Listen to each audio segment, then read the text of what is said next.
Bom dia a todos que nos acompanham. É, Começo agradecendo a quem quer que nos assista pelo YouTube ou aqui pelo Meet, que é aqui que nos acompanha. Agradeço também a organização do evento, a qual eu orgulhosamente também faço parte, por proporcionar essa quinzena, mesmo nesse momento tão atípico que a gente se encontra. Bem, a nossa quinzena ela teve como um dos principais temas a descredibilidade da ciência.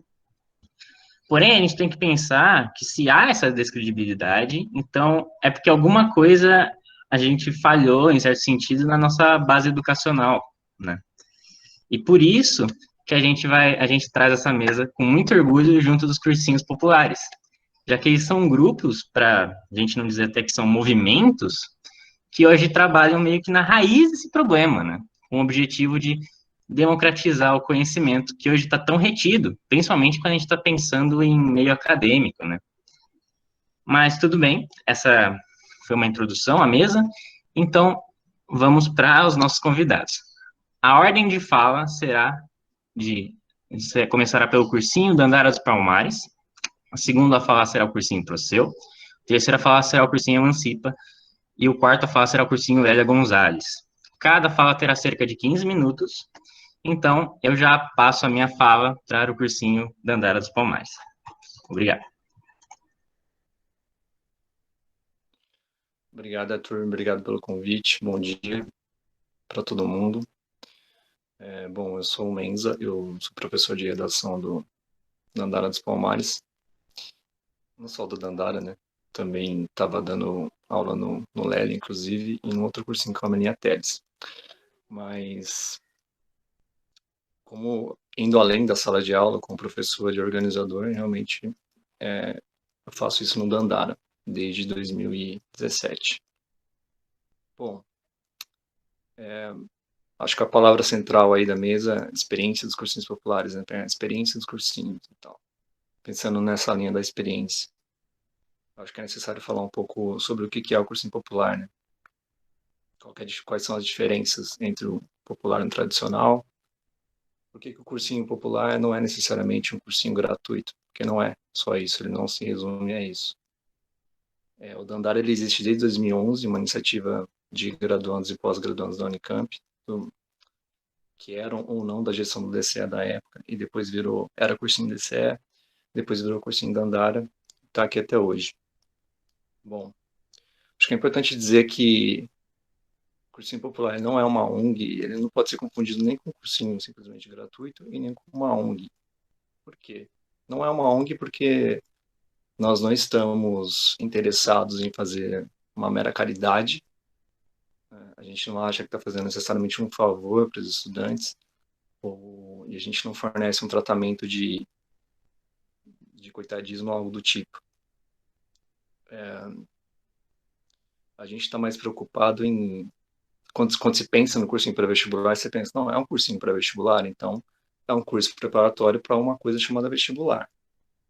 Mas o cursinho popular em si, né, o Dandara frisa muito isso, ele vai além dessa questão de olhar para os editais das bancas, principalmente Conveste e Fuveste, que é a base que a gente usa para preparar as aulas. A gente não tem essa preocupação conteudista com o que vai cair na prova e de simplesmente tentar minimizar a distância entre as pessoas que não podem pagar um cursinho tradicional, particular, com suas mensalidades caras e tudo mais, e tentar diminuir essa distância. Não é só isso, né? A gente está muito mais preocupado em desenvolver um pensamento crítico, não só limitado aos obstáculos da realidade que nos cerca, mas, sobretudo, né, principalmente em relação aos mecanismos que alimentam essa realidade. Por que existem esses mecanismos, como o próprio vestibular? Por que isso? E por que essas dificuldades? Por que a gente vai tentar fornecer ferramentas para superar as dificuldades? O que faz, né, um cursinho para vestibular comum, vamos dizer assim? A gente acha mais importante discutir sobre isso. Por que existe o vestibular? Por que existe esse grande filtro social? Tanto é que o Dandara ele é totalmente crítico ao vestibular. Desde o início, a gente vive essa onda um tanto quanto paradoxal de, sim, a gente está sim preparando eles para uma prova, existe um conteúdo ali baseado nos editais, como eu falei, só que ao mesmo tempo a gente não perde de vista a crítica ao próprio método de ingresso dessas pessoas na universidade pública. Como fala, seja voltada a, ao pensamento crítico da existência do vestibular, como eu falei, seja porque a gente a gente sempre se preocupa em fazer com que eles pensem por que, que eles estão ali. Eles estão ali se preparando para o vestibular, por que, que existe o vestibular, enfim. E, nessa mesma linha, a gente promove vários discursos relacionados à cultura da competitividade, né? Que é uma coisa impregnada na sociedade atual, assim. Por que que existe essa... O sistema é totalmente moldado, a gente está numa sociedade moldada pela competição. A gente compete por tudo, a gente compete por uma vaga no vestibular, por uma vaga de emprego, só para dar dois exemplos assim bem emblemáticos. Então, isso também é uma coisa muito presente no cursinho. E, indo além da sala de aula, né, a gente promove atividades culturais como sarau, para dar um maior exemplo, mas também a gente não fica nisso. Quando tem atos de... A gente tenta montar calendários para cada semestre, já pensando nas possíveis manifestações de rua, por exemplo. Então, os professores já chegam cientes de que se houver uma manifestação importante num dia de aula, não não há nenhum mal-estar nisso, porque a aula vai ser perdida, entre aspas, para ir. Não, pelo contrário, a gente enxerga o movimento de rua como uma aula de rua, né? Aquilo ali também é uma aula, é uma forma de você praticar vários conceitos que são abordados pelo cursinho. E voltando ao tema da mesa, que é a experiência dos cursinhos, acho que uma das maiores experiências que a gente tem é com o nosso modelo de gestão, vamos dizer, que é totalmente horizontal. Eu sei que cada cursinho tem a sua maneira de gerir, né? Cada um faz aquilo que acha mais pertinente e melhor e tal. Só que ao longo dessa década aí, o cursinho, ele nunca quis abrir mão do grande benefício da horizontalidade, que é propiciar um ambiente receptivo, não só receptivo aos diferentes posicionamentos, mas a valorização do que as pessoas têm a dizer e o que eu quero, aonde que eu quero chegar. No Dandara, como não tem coordenação fixa, todos os docentes eles podem falar sobre o que quiserem, pautarem o que quiserem, e aquilo vai ser levado em consideração na hora de tomar uma deliberação. Então, a gente valoriza muito isso também. E isso é uma coisa que se manteve ao longo de 10 anos, então a gente tem que destacar isso, porque não é a forma mais fácil de fazer, porque tem várias desvantagens, né? Existem vantagens e desvantagens em ter uma coordenação fixa, ter uma coordenação totalmente conjunta e horizontal. Mas a gente não quer abrir mão de, de poder ouvir o que todas as pessoas têm a dizer nas reuniões, por exemplo. E numa gestão mais engessada, entre aspas, isso fica um pouco mais difícil. Não quer dizer que é impossível, mas fica relativamente um pouco mais complicado. E, a gente vai além disso, né? No Dandara, a gente tem a cultura de convidar os estudantes para participar das reuniões. Houve anos em que eles participaram mais, participaram menos, mas eles sempre são convidados a participar das reuniões. E eles também têm poder de fala lá. Então, essa é uma experiência bem marcante também. A gente não quis abrir mão de nada disso em troca de uma coordenação fixa. Que mais? E tudo isso também relacionado não só o que eles têm a dizer em relação às pautas deliberativas, mas o que eles pensam do cursinho em si. O cursinho ele é construído, isso aí já abrange qualquer cursinho popular, né? Independentemente do tipo de gestão. A gente trabalha com uma construção conjunta com eles, tenta, né? Nem sempre é fácil, geralmente não é, mas a gente sempre tenta manter o espaço aberto e receptivo para que eles falem, para que eles enriqueçam o debate junto com a gente. Aí eu vou passar a palavra agora para a Letícia, que vai falar mais algumas outras coisas do cursinho. Oi, gente, bom dia. Tá dando para me escutar? Meu nome é Letícia, eu sou estudante de História. Eu comecei a fazer parte do Dandara no ano passado, em agosto do ano passado, então faz um ano que eu estou no cursinho. E, bom, eu e o Mês a gente conversou bastante e a gente achou que seria legal falar sobre como o cursinho tem atuado agora durante a pandemia, né, que pegou todo mundo de surpresa. Esse ano a gente teve, né, por conta da pandemia, uma evasão dos alunos já no começo do semestre, do primeiro semestre, no caso. A gente já teve bastante aluno que saiu. E, bom, a pandemia ela impactou todo mundo, né?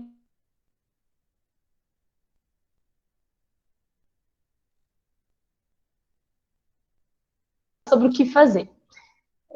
E, bom, pensando nisso que o Menza falou, do por que a gente vai além da sala de aula, esse ano, principalmente, a gente pensou bastante, não só nas aulas em si, mas também o que a gente poderia fazer como forma de contribuição para os alunos, para minimamente poder ajudar, né, na situação atual. Então, as aulas, né, o nosso método de ensino esse ano, os professores sempre tiveram, né, sempre têm, na verdade, muita autonomia para decidir como que eles vão conduzir as aulas. A gente não segue nenhum material fixo, nenhuma apostila. Todo professor e toda professora tem autonomia, mas sempre com a ciência de que a gente tem que passar as coisas que caem no vestibular, né? Não dá para passar qualquer coisa em sala de aula. A gente tem que passar uma coisa voltada para isso. Mas a gente também pensou uma iniciativa, não sei se vocês chegaram a ver, a gente fez uma vaquinha online, né? Porque a gente, todo ano a gente costuma ajudar os alunos com as inscrições dos vestibulares. A gente paga as inscrições para os alunos que não conseguem a isenção. Então, a gente pensou em fazer essa vaquinha online para isso. E, além disso, a gente também forneceu cesta básica para os alunos e para as alunas que estavam precisando. E a gente realmente teve mais de um aluno, né? A gente teve bastante aluno que pediu por essa ajuda. A gente fez isso 2 vezes nesse ano já, uma vez por semestre.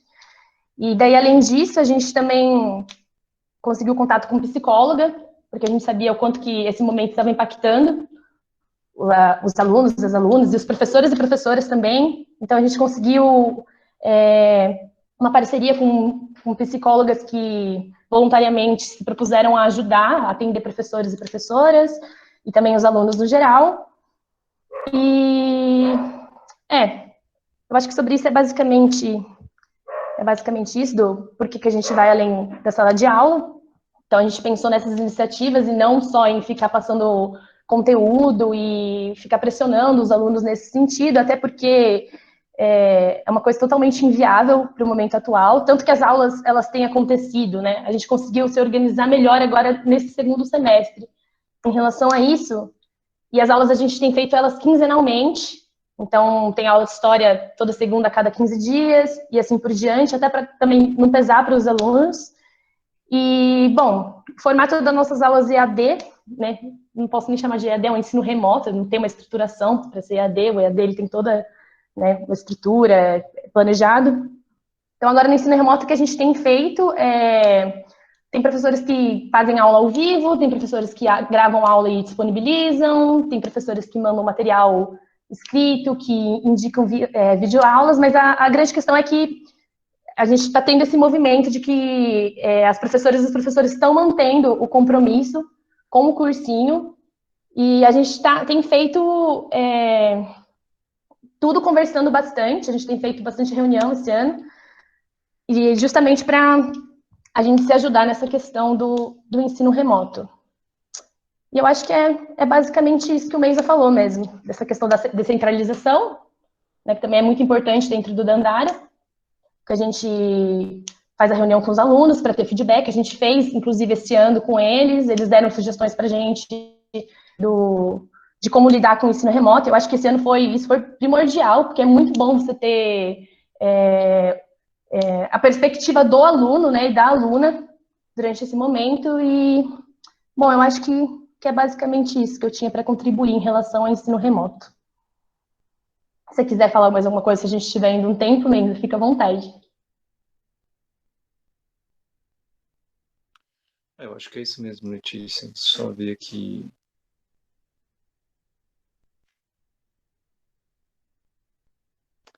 Tipo, eu tava numa linha de raciocínio lá, mas aí o tempo se esgotou e eu já nem lembro o que eu ia falar, mas aí se eu lembrar depois, a gente vai conversando.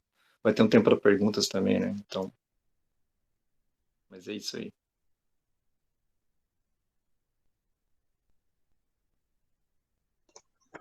Pois bem, muito boa fala. Agora eu passo, vou fazer comentário só lá no final, falando isso, mas agora eu passo a fala para o cursinho para o seu. Só um momentinho, eu vou projetar alguns slides, senão eu me perco, eu sou uma pessoa perdida. Tudo bem, tudo bem. Se eu achar eles também. Desculpa, problemas do EAD, sempre tem um problema de projeção. A hora que você começar a apresentar, eu vou começar a contar, beleza? Beleza. Vocês estão vendo? Na verdade, agora sim. Assim, bom, antes de começar, eu gostaria, em nome do Calma. curso, agradecer... Tá desculpa. carregando. Tá carregando aqui a tela tá preta. Enquanto isso, eu vou falando um pouquinho. A gente Beleza. todos. Boa tarde, boa noite para quem for ver no YouTube em algum outro horário. Eu sei que nesse contexto isso acaba acontecendo bastante. Eu sou Sidney, eu sou graduado em História e professor de História do Proceu, que é o cursinho da moradia da Unicamp. Eu também fiz parte do PIBID, atualmente eu faço uma iniciação científica também em conjunto com o Proceu. E eu entrei esse ano no Procel, então para mim está sendo uma experiência dupla, uma experiência de dar aula e uma experiência de dar aula no contexto de ensino remoto. Bom, o Procel é um cursinho popular, como já bem disse a fala da Dandara anteriormente, que é um cursinho popular. Acho que eu não vou chover tanto no molhado, vou tentar aí falar um pouquinho mais da experiência que a gente está tendo ao longo desse tempo, mas antes contar um pouquinho da nossa trajetória. O nosso intuito é ser um cursinho pré-vestibular também, mas não apenas isso. Bom, além de ser um cursinho preparatório pré-vestibular, a gente tem o intuito de ser um cursinho popular e um cursinho gratuito, além de juntar dois elementos que estão na origem do nosso cursinho, que é a questão de ser uma extensão universitária. O Proceu, ele começou em 1998, no final dos anos 90, início dos anos 2000, a partir de iniciativas do movimento estudantil dentro da moradia da Unicamp, e a partir do movimento estudantil, a gente costuma dizer que o Proceu é uma conquista estudantil. Houve movimentações para a extensão comunitária, se enxergou uma necessidade de integrar melhor a universidade com a comunidade externa, principalmente a comunidade de Barão Geraldo. E também buscou-se alternativas para tentar expandir um pouco mais o universo da universidade, mostrar que ela é acessível. E além dessa questão da extensão universitária, que, aliás, é um dos pilares da universidade, extensão, pesquisa e ensino, o Proceu, ele também é uma ação voluntariada. Todos os professores do Proceu são professores voluntários. A gente também conta com colaboradores. Atualmente, o Proceu tem 36 professores voluntários e 2 colaboradores. E a gente também tem turmas de 45 alunos. A gente tem uma turma de 45 alunos. E eu vou comentar um pouquinho mais disso mais para frente. Bom, a gente se localiza no CV2 da Amoras. Para quem não conhece, a Amoras é a moradia estudantil da Unicamp. Ela fica em Barão Geraldo. E desde 98 a gente fica lá. A gente conta com uma biblioteca que auxilia nossos professores com material didático, livros apostilados. Os alunos têm liberdade para consultar eles, pegar emprestado. No começo desse ano, final do ano passado, começo desse ano, a gente levantou uma vaquinha online para comprar livros da lista obrigatória de leitura, tanto da Conveste como da FUVEST. A gente conseguiu arrecadar alguns livros para poder disponibilizar aos alunos. E lá no Proceu, a gente também tem à nossa disposição uma cozinha comunitária, que a gente viu ao longo de entre 2014, de lá para cá, a necessidade de disponibilizar alimento e comida para os estudantes. Porque muitas vezes, não comentei, mas as nossas aulas são no período noturno. Muitas vezes os alunos e alunas, eles acabam vindo do trabalho, então há essa necessidade de eles poderem comer, poder minimamente permanecer no nosso espaço. Então, vira e mexe, a gente deixa a comida disponível para eles podem esquentar sua janta. Então, foi a maneira que a gente encontrou de buscar diminuir um pouco a evasão que a gente sabe que em cursinhos populares acaba sendo alta ao longo do ano. Bom, e estes são alguns dos pilares do nosso cursinho, que primeiramente, desde a nossa origem, é buscar fazer com que os alunos ocupem os espaços das universidades públicas, proporcionar uma formação cidadã, mais do que preparar para o vestibular, como o Dandara comentou anteriormente. A gente busca fazer uma educação emancipatória, uma educação com um olhar crítico, uma educação que faça com que o aluno e a aluna critique e veja com outros olhos a realidade no qual ele está inserido. E, junto com o ensino emancipatório voltado a uma formação cidadã, a gente tem também um olhar para o professor, para a professora, que é um olhar que, muitas vezes, a gente busca aprender na prática. Nosso corpo docente, ele é formado por graduandos, eu ainda faço parte da graduação, mas também tem professores que já se formaram, outros professores também que participam da pós-graduação. Então, a gente, de diversos períodos do estágio universitário, digamos assim. E também a gente busca causar um impacto positivo na sociedade, tentando trazer um pouco dos pilares de uma extensão universitária. Em anos anteriores, a gente conseguiu participar do projeto da antiga PREAC, hoje mudou de nome, hoje chama PROEC, que é a Pró-Reitoria de Extensão e Cultura da Unicamp. Esse ano a gente conseguiu uma verba, através de um edital que eles lançam todo ano, para extensões universitárias. Então, a gente consegue várias maneiras de financiamento, a gente busca se sustentar, já que é uma ação voluntária, a gente não ganha nada para isso, a gente precisa conseguir uma renda mínima para poder auxiliar nossos estudantes.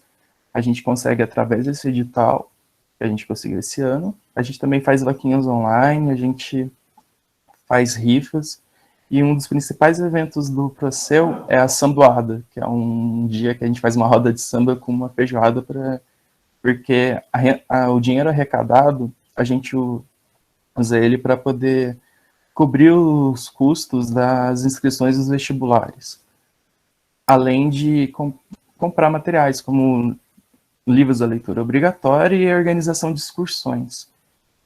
Nosso intuito, antes da pandemia, era levar os nossos alunos ao Museu Afro. Porém, a pandemia veio e isso não foi possível. A ideia é que isso aconteça ano que vem, no contexto pós-pandêmico, com todas as normas de segurança possíveis. Bom, o Mesa falou um pouquinho sobre o que é uma gestão horizontal. O Proceu compartilha dessa visão. A gente é organizado uma gestão horizontal também, só que a gente viu que houve alguns problemas recorrentes que impossibilitaram uma prática plena dessa gestão horizontal. Então, a gente buscou se estruturar em coordenadorias. Elas não são fixas, a gente tem a liberdade de participar de mais de uma coordenadoria, caso seja necessário, mas tem 3 que a gente chama de espinha dorsal, que é a pedagógica, de recursos humanos e a financeira. Então, quem participa dessas coordenadorias não pode participar de 2 delas ao mesmo tempo. E, basicamente, são coordenadorias para a gente...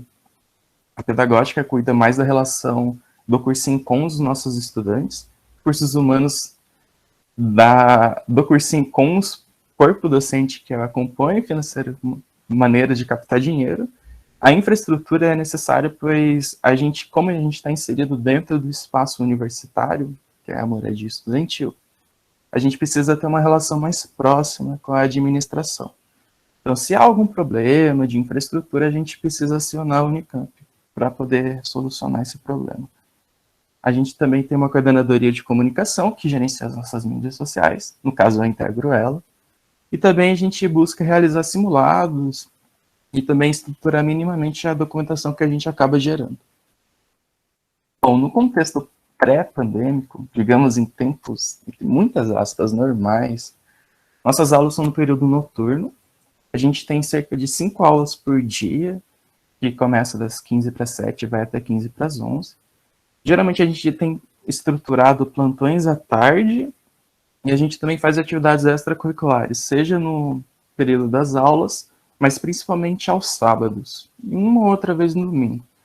A gente já fez cine debate, a gente já organizou oficinas, a gente tem o costume de realizar excursões, a gente busca realizar esse momento que também é um momento de grande aprendizagem com os nossos estudantes, mostrar para eles que há outros espaços de aprendizagem.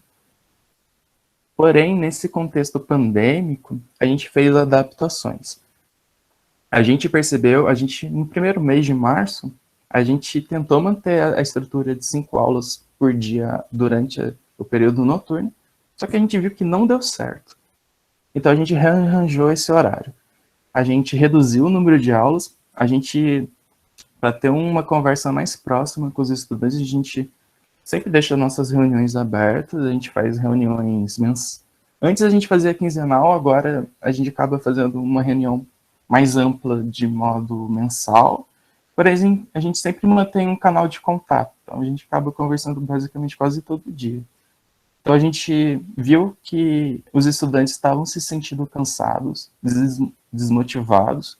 Eles comentaram que precisava de ter uma carga menor de aulas. Então a gente decidiu reduzir nosso número de aulas, que passou de 5 para 2 aulas por dia. E em vez de ter aulas de 45 minutos, a gente passou a ter 2 aulas de 1h30. Então, nosso período ainda é o noturno, porém a gente se adaptou ao ensino remoto, então a gente funciona de modo assíncrono. Então, há professores que realizam o Google Meet, aulas síncronas, há professores que gravam suas aulas de modo antecipado. Porém, todas as aulas, ou quase todas, são gravadas e são disponibilizadas aos nossos estudantes. Então, foi a maneira que a gente buscou para tentar diminuir a grande evasão que a gente acabou tendo.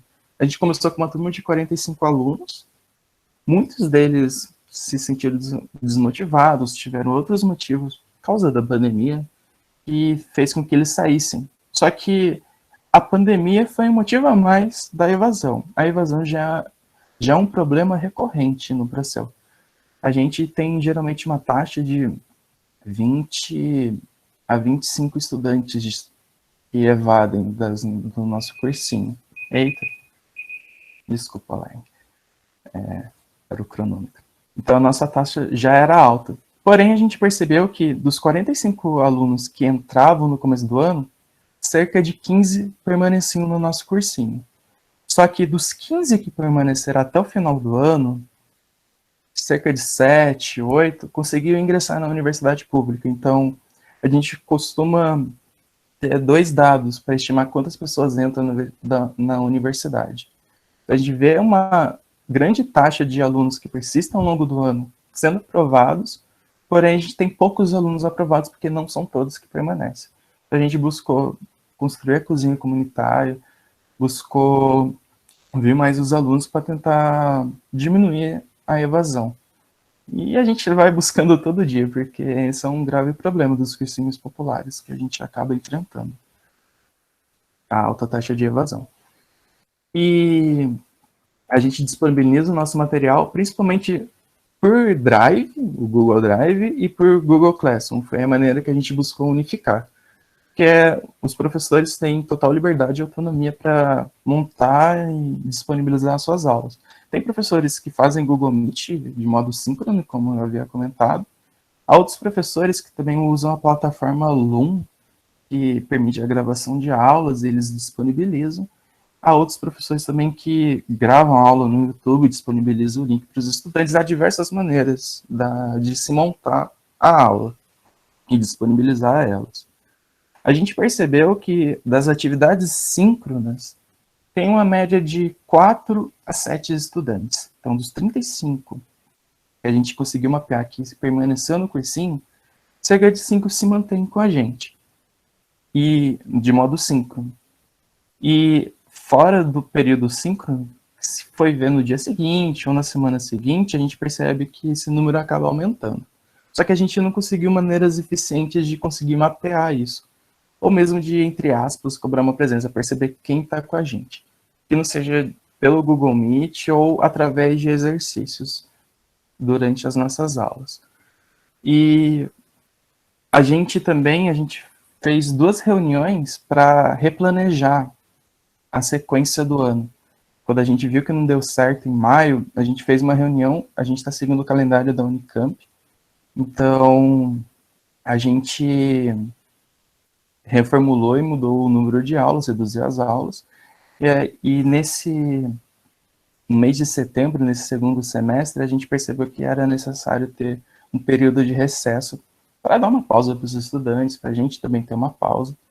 Então a gente também fez essas pausas. E durante essas pausas, não ficou totalmente parado o cursinho, porque muitos estudantes relataram para a gente que o cursinho está sendo importante, pois é um pilar de rotina para eles. É um modo que eles conseguem se manter ativos durante a semana nas suas casas. Então a gente organizou algumas oficinas, palestras e um cine debate com temas que eles sugeriram. Em maio a gente falou um pouquinho sobre o coronavírus, um tema muito atual. Em setembro, causa da morte do ator do Pantera Negra, a gente fez um cine debate sobre Pantera Negra, que foi bem bacana. Eu acabei participando, foi uma experiência muito legal para mim. E a gente organizou algumas outras mesas, algumas outras oficinas. E algumas perspectivas... eu esqueci de comentar.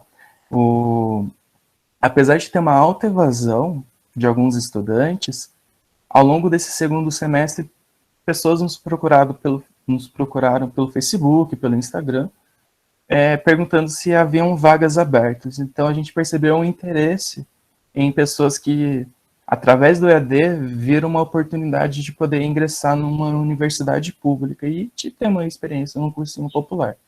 Então a gente recepcionou novos alunos, e então cerca de 3 pessoas entraram em contato, a gente acolheu essas pessoas, e a nossa perspectiva para 2021 é que os alunos que decidiram sair do Procel esse ano terão a sua matrícula garantida, então não precisa fazer o processo seletivo novamente. Quem quiser, entrou em 2020, vai poder entrar em 2021 sem um processo seletivo, e a gente também está pensando em como adaptar o nosso espaço para ter 1,5 metro de distância, equipar com álcool gel, até porque a gente está dentro do espaço da Unicamp e a gente precisa organizar um plano para a retomada das atividades presenciais. Era isso mesmo. E muito obrigado. Eu agradeço.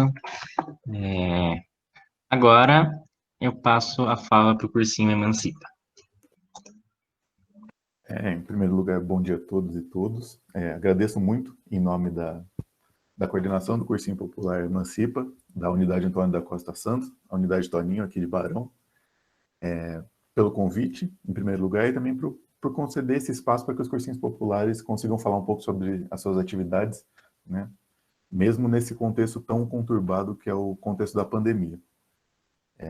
Então, em primeiro lugar, eu sou o Pedro, eu sou professor de Sociologia do cursinho desde 2015, eu me formei em Ciências Sociais aqui pela Unicamp, e sou aluno de doutorado do programa de pós-graduação em Sociologia.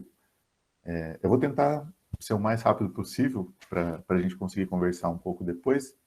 Eu vou seguir mais ou menos o que os companheiros e companheiras tinham falado um pouco antes.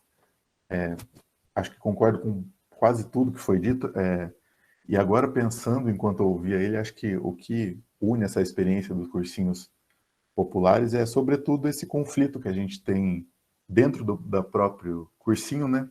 E de como a gente tenta tornar esse conflito, seja o conflito interno ao cursinho, os conflitos sociais que estão cercando o cursinho, em uma experiência emancipadora para alunos, professores e professoras, enfim, todo o corpo que participa do projeto. Então, gostaria de começar dizendo que o Emancipa Toninho é uma das unidades da Rede Emancipa, né, daqui de Barão Geraldo. Ele é um cursinho popular e gratuito também. A unidade aqui de Barão foi fundada em 2011. Em 2011 a gente estava com nossas atividades lá no Instituto de Biologia, na Unicamp mesmo. Só que ao longo desses anos nós sempre tivemos muita dificuldade em conseguir um ambiente para que a gente conseguisse realizar nossas atividades. Então, desde 2011 a gente passou pelo IEL, pelas engenharias, pelo IG, e por mais que a gente tivesse essa atividade sediada na universidade pública, a gente só conseguiu vinculação institucional à Unicamp no final do ano passado, no edital, como o Sidney havia comentado, do PROEC, por meio de atividades de extensão. Eu acredito que o principal objetivo do nosso cursinho, enquanto um projeto coletivo de educação popular, é promover alternativas de educação emancipadora a alunos e alunas, professores e professores, plantonistas e plantonistas, e pensar em projetos transformadores da sociedade. Então, é nesse sentido que a gente se entende enquanto um movimento social. A gente se define enquanto um movimento social para além de um cursinho popular. Acho que em consenso com professores, a gente chegou que as nossas atividades, principalmente, partem do reconhecimento de uma desigualdade social na sociedade, e a gente tem como certos objetivos atuar na construção de saídas coletivas e públicas a projetos de educação hegemônicos, mas também das próprias políticas públicas que são, na sua maioria, excludentes, né? E isso acho que é um pouco no que o pessoal do Dandara estava dizendo, que impacta exatamente nessa ideia meio que paradoxal de fazer a aposta que essas pessoas entrem na universidade pública, mas também que a gente transforme esse sistema. Então, a gente tenta minimamente construir um projeto coletivo de conhecimento público e também fazer com que os nossos estudantes sejam aprovados nos vestibulares em todo o país, né? Sempre com vistas ao que a gente chama de transformação social. Em estrutura, o nosso cursinho, basicamente, a gente seleciona os estudantes a partir de critérios socioeconômicos e da nossa política de ação afirmativa. Nós dedicamos 50% de vagas para alunos negros e negras e indígenas, mas também a partir de critérios socioeconômicos. Em 2011, quando nós fomos fundados, a gente tinha duas salas de 25 alunos, né, lá no IB, e hoje nós conseguimos chegar na marca de 2 salas com 55 pessoas de cada. 50 pessoas em cada uma delas. Apesar desses 110 vagas, nós também sofremos muito com o problema da evasão, que acho que é uma constante na maioria dos cursinhos, mas toda a nossa demanda, essas 110 vagas, as nossas vagas são atendidas pela demanda de pessoas ao longo do ano. Por mais que a gente chame 110 pessoas logo de início, nós temos vários motivos de evasão, seja por desistência dos alunos, impossibilidade material e financeira, alguns são chamados em vestibulares também, então a rotatividade é alta, mas nós sempre conseguimos, basicamente, até o meio do ano, completar essas 110 vagas. Nossas aulas, elas aconteciam, pelo menos antes da pandemia, sempre das 7 às 10h35, nós tínhamos 4 aulas de 50 minutos, com um intervalo entre 2 e 2, e tínhamos simulados ao final de semana. Basicamente era essa a nossa estrutura pedagógica. É bom dizer também que nós, em termos de organização, nós temos uma coordenação pedagógica geral, formada por 3 professores e plantonistas também, e nós dividimos em outras coordenações, como a coordenação de simulados, a coordenação de plantões, a coordenação de tutoria dos estudantes. Quanto à tutoria, é um sistema que nós definimos ano retrasado, onde nós dividimos alunos por grupos, e cada grupo tem um professor e um plantonista responsável por organizar estudos, as dificuldades materiais, as dificuldades financeiras, e tentar fazer uma gestão um pouco mais, mesmo que burocrática, mas um pouco mais controlada de informações e das necessidades que o cursinho tem e nossos estudantes também. Além dessas atividades pedagógicas, que nós chamamos de pedagógicas, a gente tem duas atividades que são fundamentais, ao nosso ver, são os ciclos de debate, onde nós, todos os membros do cursinho, nos reunimos para a gente debater temas de atualidade ou que são propostos pelos nossos estudantes. Esses encontros, eles têm acontecido pelo menos há uns 2, 3 anos, quinzenalmente, antes era uma vez por mês, mas agora são quinzenalmente, e a gente tem discutido temas que estão quentes no momento, né? Seja a partir de filmes, romances, alguns textos acadêmicos, sempre tentando trazer um pouco de interdisciplinaridade e com que as disciplinas se conversem. Esse ano, apesar da pandemia, nós temos feito regularmente, a gente costuma também discutir os livros dos vestibulares. Esse ano trouxemos Os Racionais, a gente discutiu diversos filmes como Bacurau, enfim, a gente vai procurando tentar mobilizar os temas que estão latentes, né, na sociedade para conversar em conjunto. Uma segunda atividade que a gente considera de fundamental importância, para além do plano pedagógico, é a formação continuada, seja do corpo docente quanto do que a gente chama de corpo discente, que são as nossas reuniões, né? Além do ciclo, a gente organiza reuniões mensais quanto não quinzenais para fazer uma formação continuada de professores, tentar acompanhar como os professores estão. Cada professor tem liberdade total para estruturar a sua disciplina, estruturar as suas questões que vão ser levadas em aula, mas nós, mensalmente, pelo menos, nos reunimos para tentar fazer um balanço do que está acontecendo, para onde o cursinho está caminhando, quais são as nossas demandas, quais são demandas de alunos, enfim, tentar achar sempre um lugar de debate para a gente colocar essas questões. Basicamente, era esse o funcionamento antes da pandemia, né? E com a pandemia também nós fomos nos ajustando à medida que ela foi acontecendo, né? Durante a pandemia, num primeiro momento, nós optamos por dar um intervalo, tentar entender o que iria acontecer.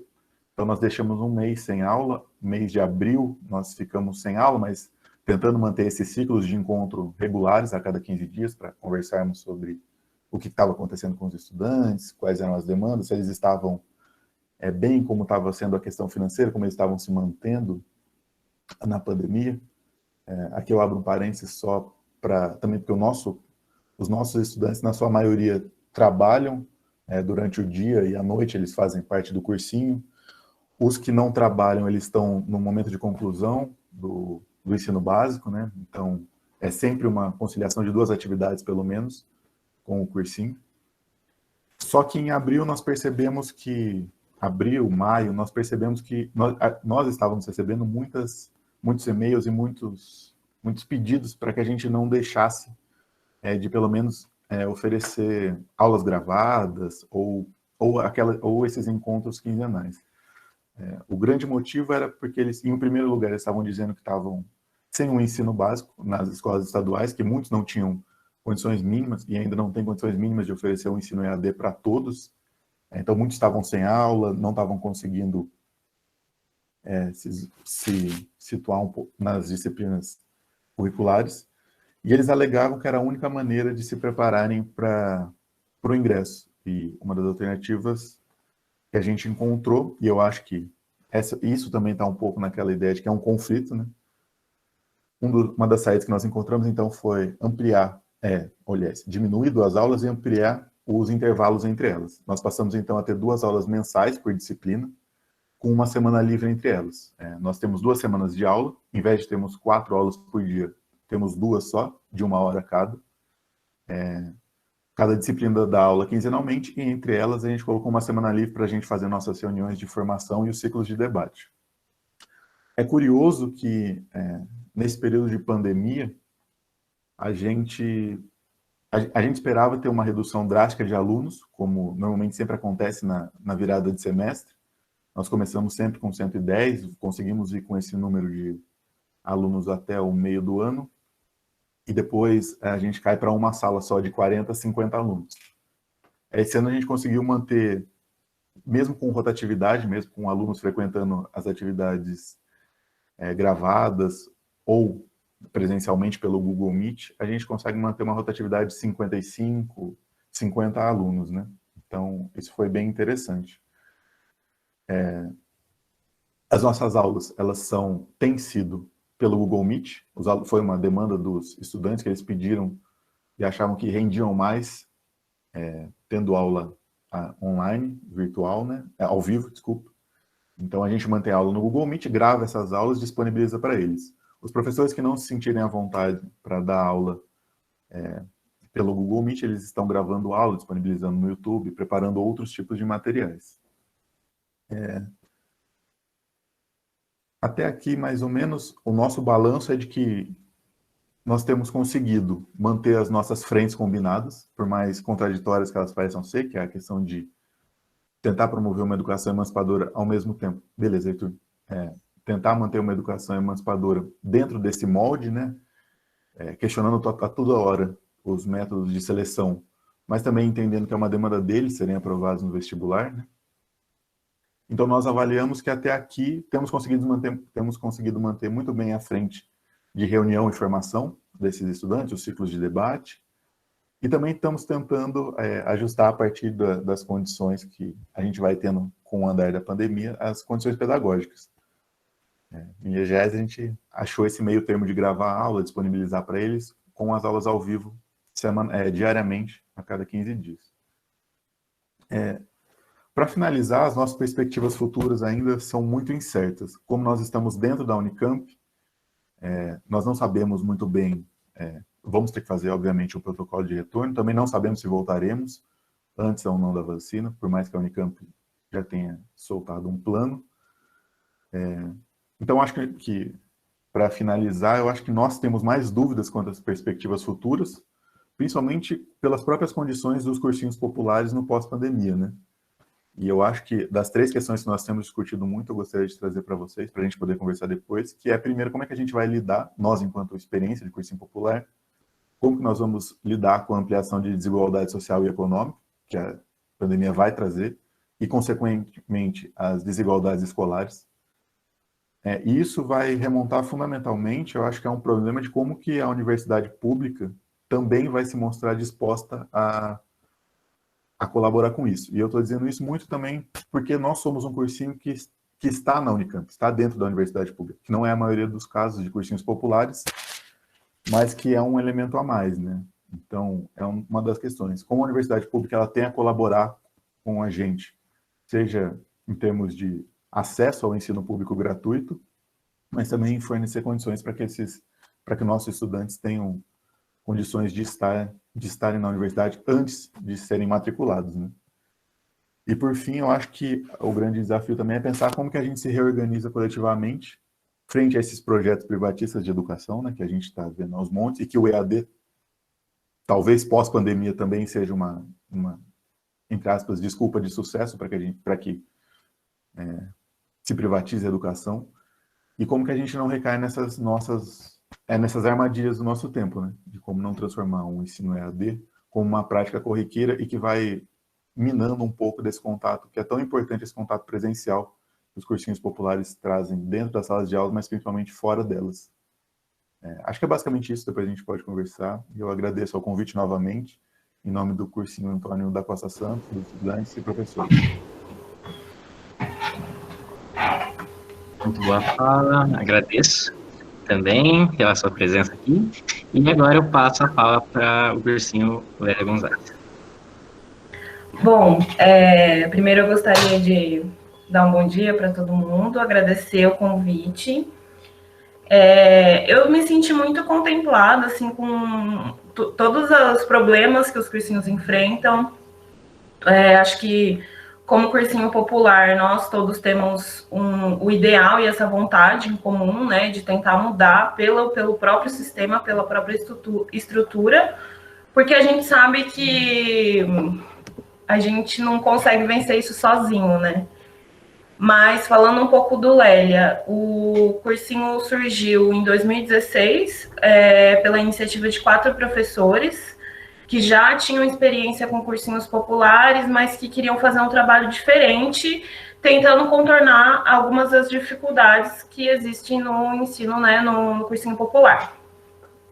Uma delas era justamente sair dessa infraestrutura de outras instituições. Então, não acontecer nas escolas públicas, não acontecer dentro da Unicamp, por exemplo, ou na moradia, porque gera uma certa dependência, né? Então, como o Pedro estava falando, a gente depende das regras que a Unicamp vai colocar para voltar. Então, isso era uma preocupação dos fundadores, e por isso o nosso espaço ele é independente, né? A gente aluga um espaço que é no centro de Campinas, isso é uma coisa boa, mas ao mesmo tempo é uma coisa ruim. A nossa localização é muito privilegiada, né? E a gente consegue trabalhar nos 3 períodos, manhã, tarde e noite, com 3 salas, né, em cada período.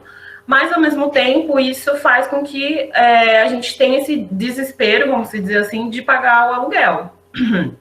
Então, a gente tem que cobrar uma mensalidade dos alunos para simplesmente poder existir.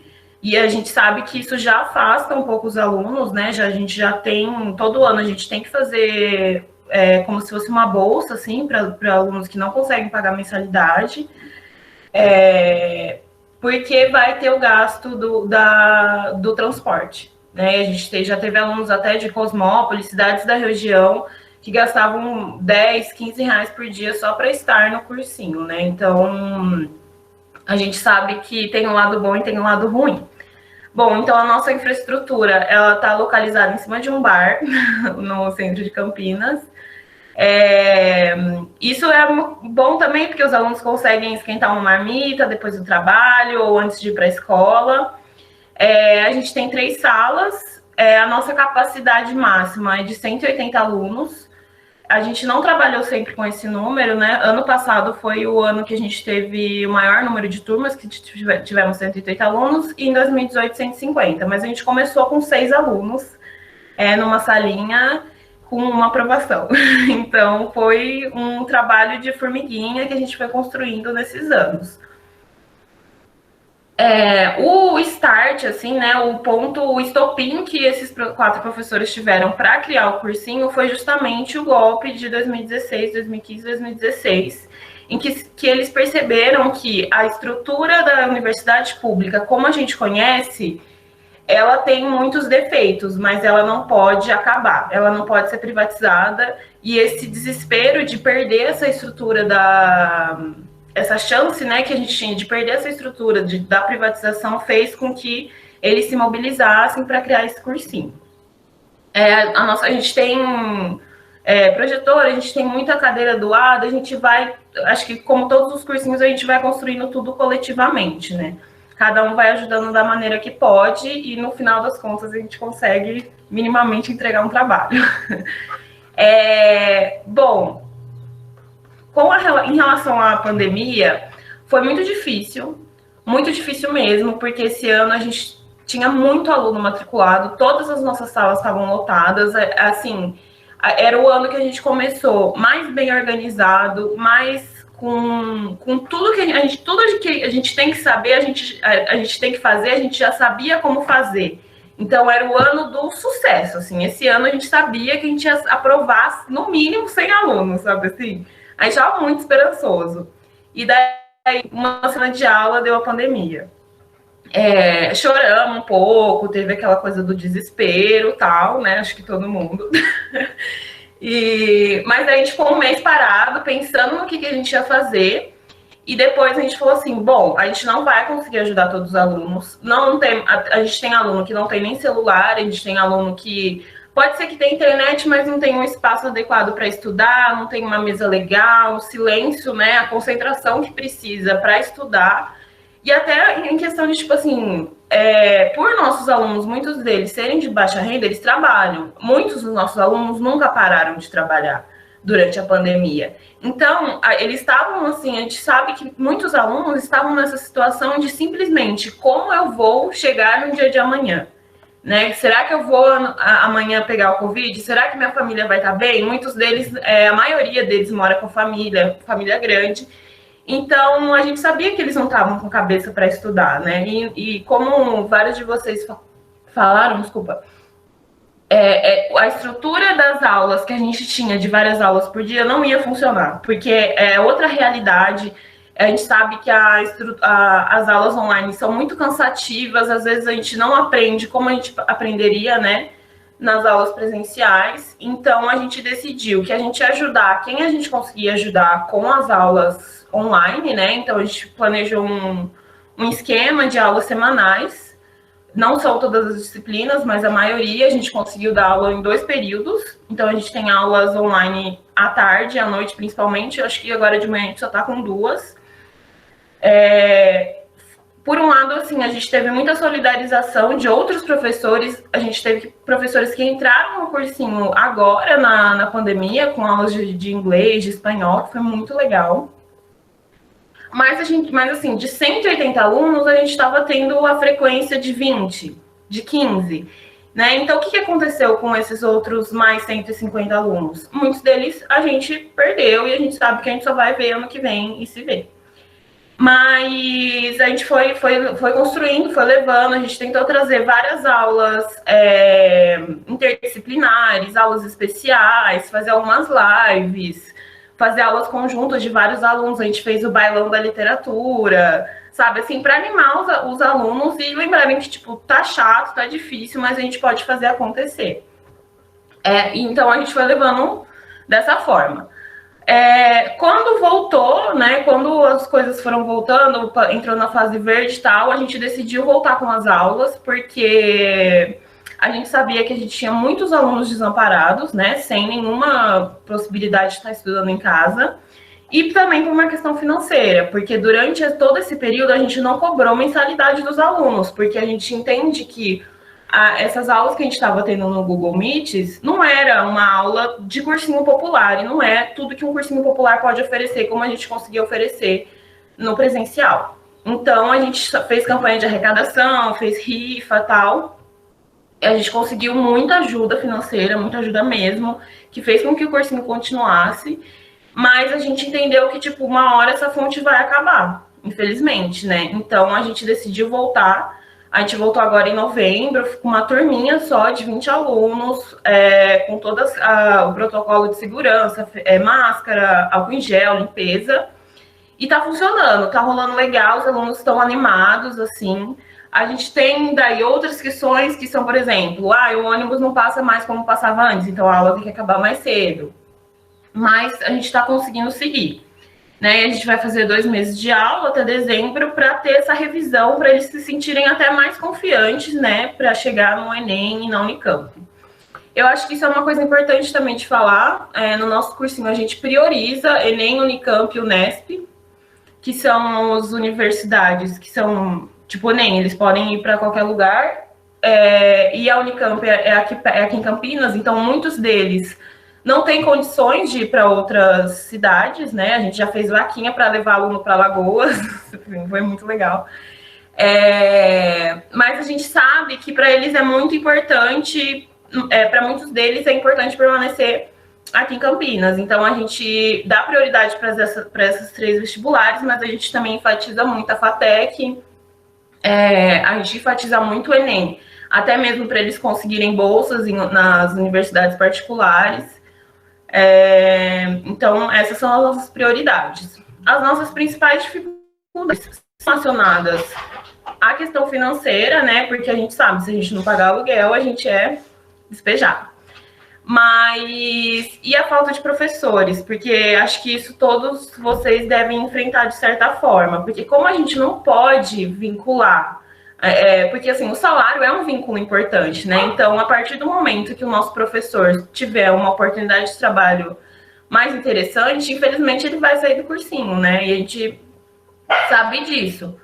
Mas é uma dificuldade que a gente enfrenta e que a gente tenta contornar de outras formas. Uma delas é a capacitação docente, que a gente faz a gente abre o nosso espaço, desculpa, gente, minha cachorra, a gente abre o nosso espaço para graduandos ou para pessoas que, por exemplo, fizeram bacharel e querem entrar na docência, não tem essa experiência. A gente pensa como se fosse um PIBID, assim, só que mais ativo, né? Mais prático mesmo, né? Que esses capacitandos, eles participam das aulas, meio que dividem a turma com o professor. Eu comecei na capacitação no Lélia, e logo depois consegui uma turma e fui para coordenação depois, esse ano, né? Mas a gente teve muitos frutos positivos. Vários professores atuais começaram na capacitação.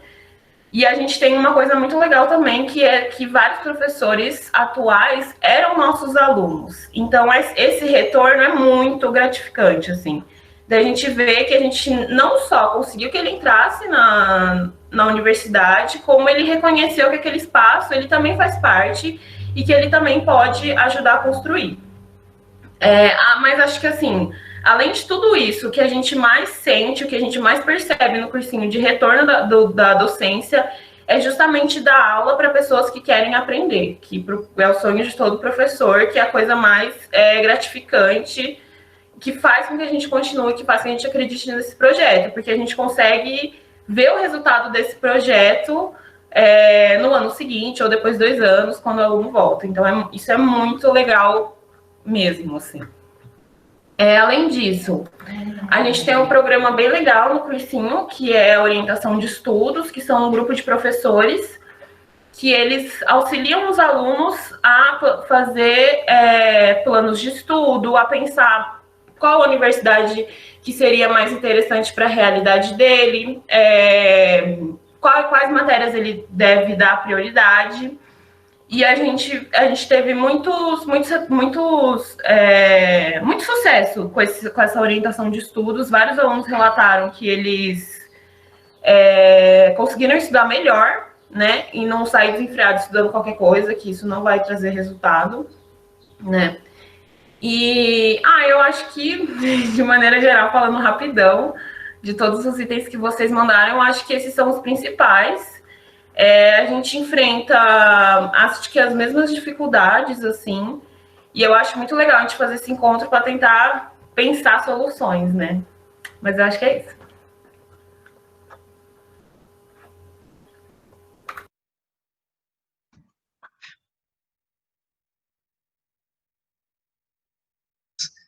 Para mim, que sou inclusive professor de cursinho popular, trabalho no Dandara dos Palmares, é muito interessante ver.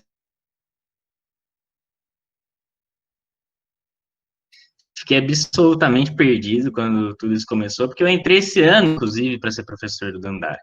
Então, foi muito bom. Mas como o Lélia falou, um cursinho Lélia, a Rebeca falou, é muito bom a gente ter essa troca aqui para a gente ver como é que, em coletivo, a gente pode tentar resolver esse problema. Porque eu realmente, se for o caso da gente ter que continuar com ensinos remotos e etc., essas questões, eu não consigo ver muito, muito progresso nisso, né?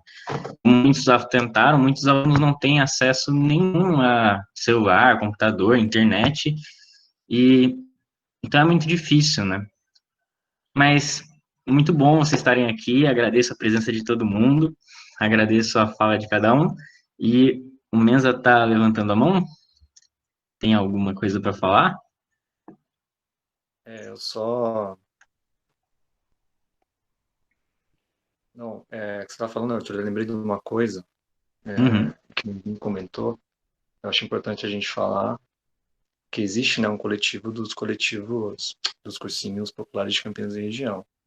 Então, que é o grupão que a gente chama. Então, você está falando disso, não só você, a Rebeca também falou, o Pedro, sobre essa importância da coletividade geral, né? O que a gente faz pensando em soluções e tal, com coisas trazidas aqui. Então, existe esse coletivo geral aí, acho que existem, atualmente são, acho que 11 ou 13 cursinhos populares em Campinas e região. Um em Hortolândia, pelo menos um em Hortolândia, por exemplo, não só em Campinas. E existe o grupo no WhatsApp e tudo mais, e que era um movimento bem forte até alguns anos atrás, a gente, bem antes da pandemia, não foi por causa da pandemia, a gente parou de se reunir antes do período pandêmico, mas durante um longo período a gente se encontrava em intervalos semanais, às vezes quinzenais, com representantes aí de metade, pelo menos, do coletivo geral. E seria interessante retomar isso de alguma forma, na medida do possível. Só queria fazer colocar esse parênteses, que eu acho que eu não lembro de ninguém ter falado sobre isso e eu mesmo esqueci de falar.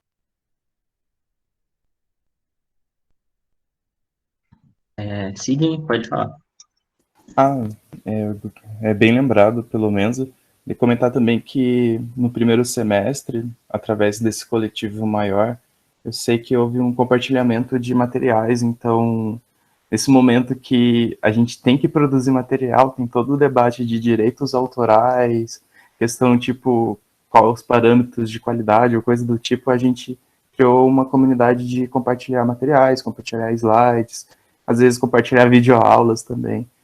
E lembrar também que teve muitas lives bem interessantes. Apesar de estar no contexto pandêmico, teve cursinhos que também fizeram lives, se eu não me engano, o Pedro comentou dos Racionais, eu lembro que algum cursinho, acho que foi o Lélia, trouxe a Djamila, se eu não me engano.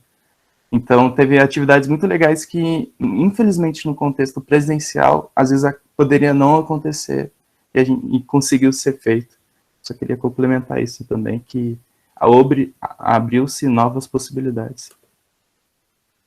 Eu acho que essas lives, essas atividades, eu acho que elas também vão um pouco de encontro com aquilo que todos os cursinhos falaram, que a gente tem esse viés de construir a cidadania, de pensar outras formas, né, de trabalhar os conteúdos do vestibular. Porque a gente sabe que um aluno que chega para fazer o Unicamp, se ele tem todo esse capital cultural de frequentar museu, de ler livros de literatura, que não só os que caem no vestibular, de debater temas da atualidade, ele vai estar mais bem preparado do que o aluno que não teve esse acesso, né? Então, a gente trazer isso para os alunos, mesmo que seja através de uma live, também é positivo, né? E acho que todos os cursinhos aqui, a gente também faz atividades, traz convidados, tipo, toda vez que a gente faz isso no LEL, a gente tem um retorno muito positivo. Então, acho que a live também é uma forma de não deixar de acontecer isso, assim. Se vocês tiverem alguma coisa para comentar, a Renata tem. Então, pode fazer, Renata. Eu também tenho algumas perguntas que eu vou fazer depois. Queria agradecer muito por todo mundo que está aqui. Esse é um debate muito necessário, né? Não só da experiência dos cursinhos, mas da educação popular. Eu acho que a gente levantou pontos muito importantes. Queria relembrar o que o Pedro falou sobre como que a gente vai lidar com as desigualdades que foram, enfim, que só aumentaram durante a pandemia, né? E, enfim, a gente sabe que o Enem, que os vestibulares vão representar enfim, vão escancarar essas diferenças de acesso à internet, de acesso à educação. E eu queria perguntar, que foi uma coisa que todos os cursinhos falaram, sobre a redução da carga horária mensal de aulas. Como vocês acham que isso, enfim, se isso impactou positivamente ou negativamente? Porque eu estudei em cursinho popular também, eu vim de escola pública, e o que eu percebo é que o cursinho tem uma mágica de entregar um conteúdo que no ensino médio a gente passa, sei lá, às vezes 6 meses estudando, no final do ano a gente não lembra de nada, e o cursinho tem essa mágica de ver muito conteúdo em pouco tempo, de uma forma muito, muito prática e muito, enfim, objetiva, né? E eu queria saber se a diminuição da carga horária pode ter impactado, como que os professores estão lidando para fazer tanto conteúdo em pouco tempo, se os alunos estão, enfim, como que os alunos estão lidando com isso. E outra pergunta é como vocês enxergam, como professores e, enfim, como coordenação do cursinho, o retorno social dos alunos que passam pelos cursinhos? Acho que é isso.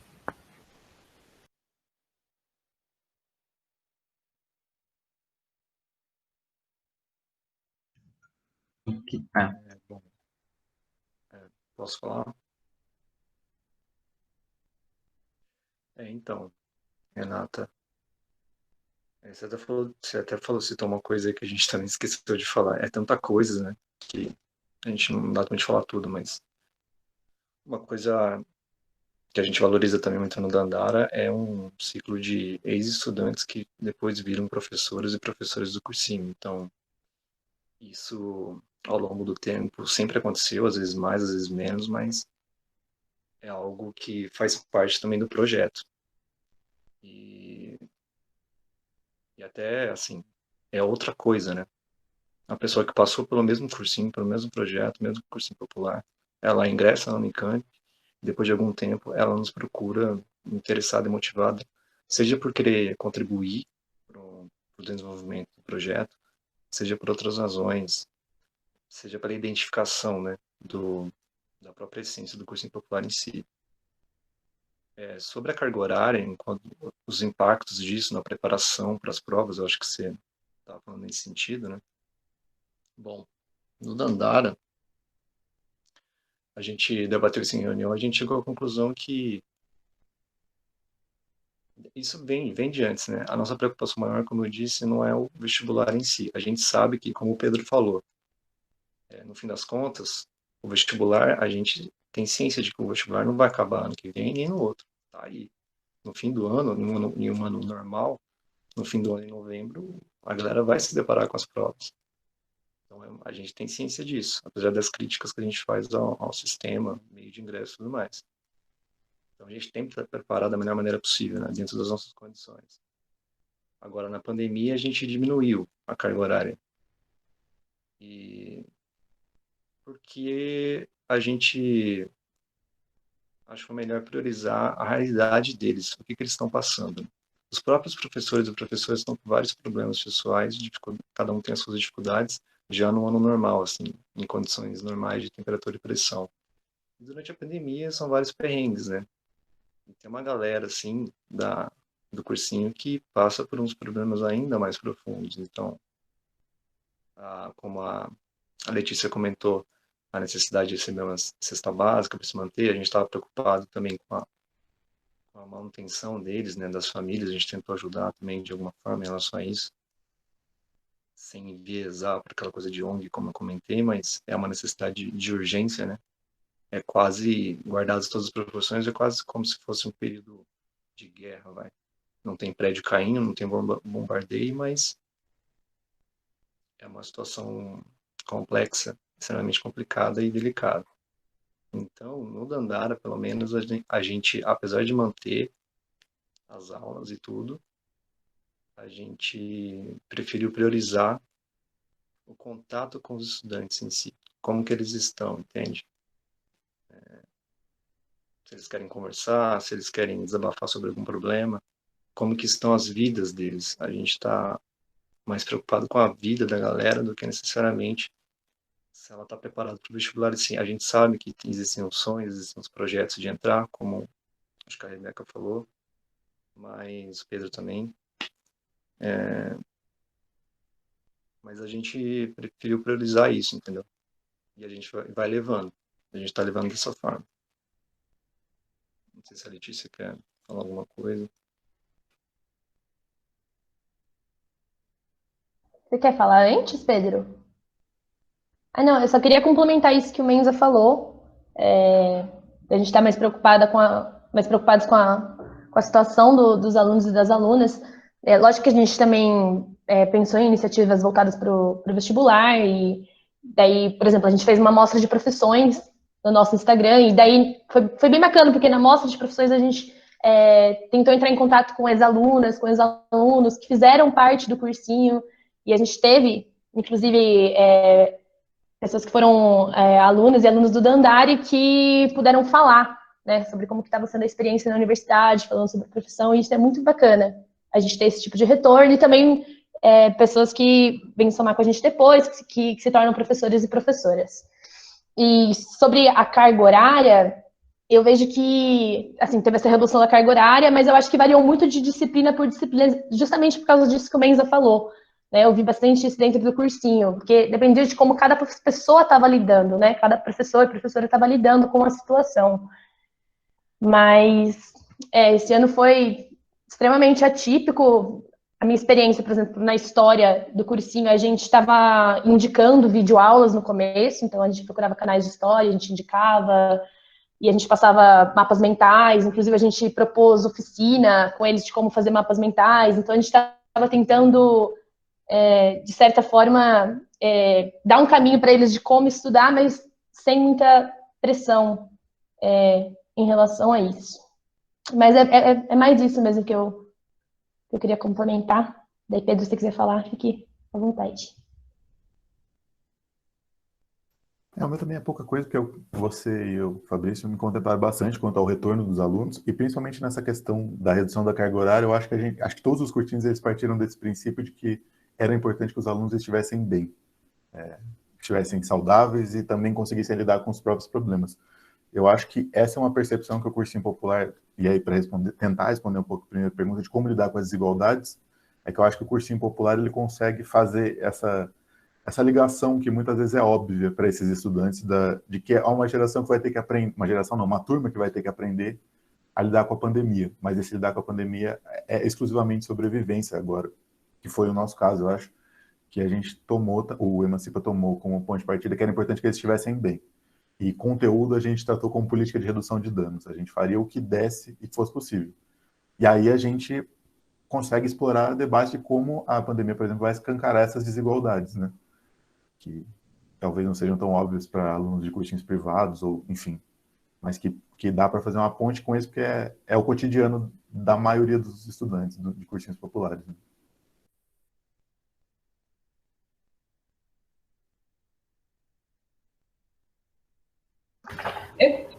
Só vou fazer só vou falar uma coisa. Assim que terminarem de falar, deslevanta a mão, por favor, porque senão fica aparecendo um monte de coisa aqui. E aí eu não sei quem vai falar. Mas como a Rebeca já estava falando, pode continuar. Tá, desculpa se eu interrompi alguém. A Renata falou sobre a mágica do cursinho, como ele consegue fazer tanto conteúdo em tão pouco tempo, e eu acho que eu gostaria de comentar isso, porque isso é antes da pandemia até. E eu acho que é justamente porque a gente é uma educação popular e a gente parte desse pressuposto da educação significativa, que a gente vai ensinar as coisas para os alunos de acordo com a realidade deles. E por isso que é tão bom que eles aprendem, que eles voltam, que eles gostam, né? E que eles passam no vestibular, coisa que a escola não necessariamente vai fazer. E os cursinhos comerciais também não, né? Só conseguir a apostila. E a gente vai trabalhar também de acordo com a realidade, tipo, material mesmo do aluno, de saber que ali é aquele espaço que ele tem para estudar, que não necessariamente ele vai estudar em casa e vai terminar 1000 exercícios de física, né? Então, acho que é isso que eu queria destacar. A Renata tinha levantado a mão. Pode falar. Não, eu prefiro falar no final, depois que todo mundo responder, porque eu só quero agradecer pelas respostas e tudo mais. Beleza. Sidney ou Letícia? Quem quer falar primeiro? Porque assinaram acho que os dois ao mesmo tempo. Eu só ia complementar que tem uma parte desse retorno também, no contexto pré-pandêmico, a gente tem o março e abril, digamos, o mês dos fundamentos no Procel.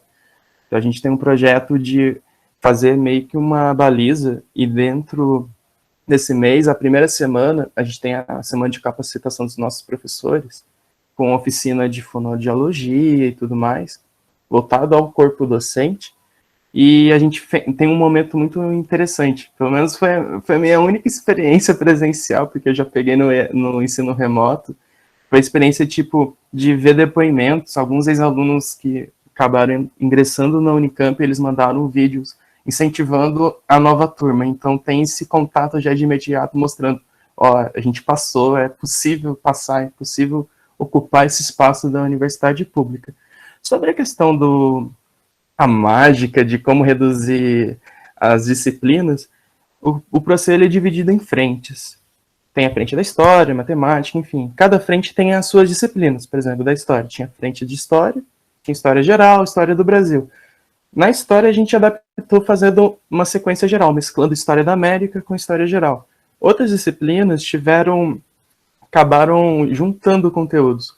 Então, a gente que é da história, a gente tem como nosso método, digamos assim, que é selecionar, recortar e aplicar essa seleção. Então, a mágica nada mais é do que uma seleção de conteúdos.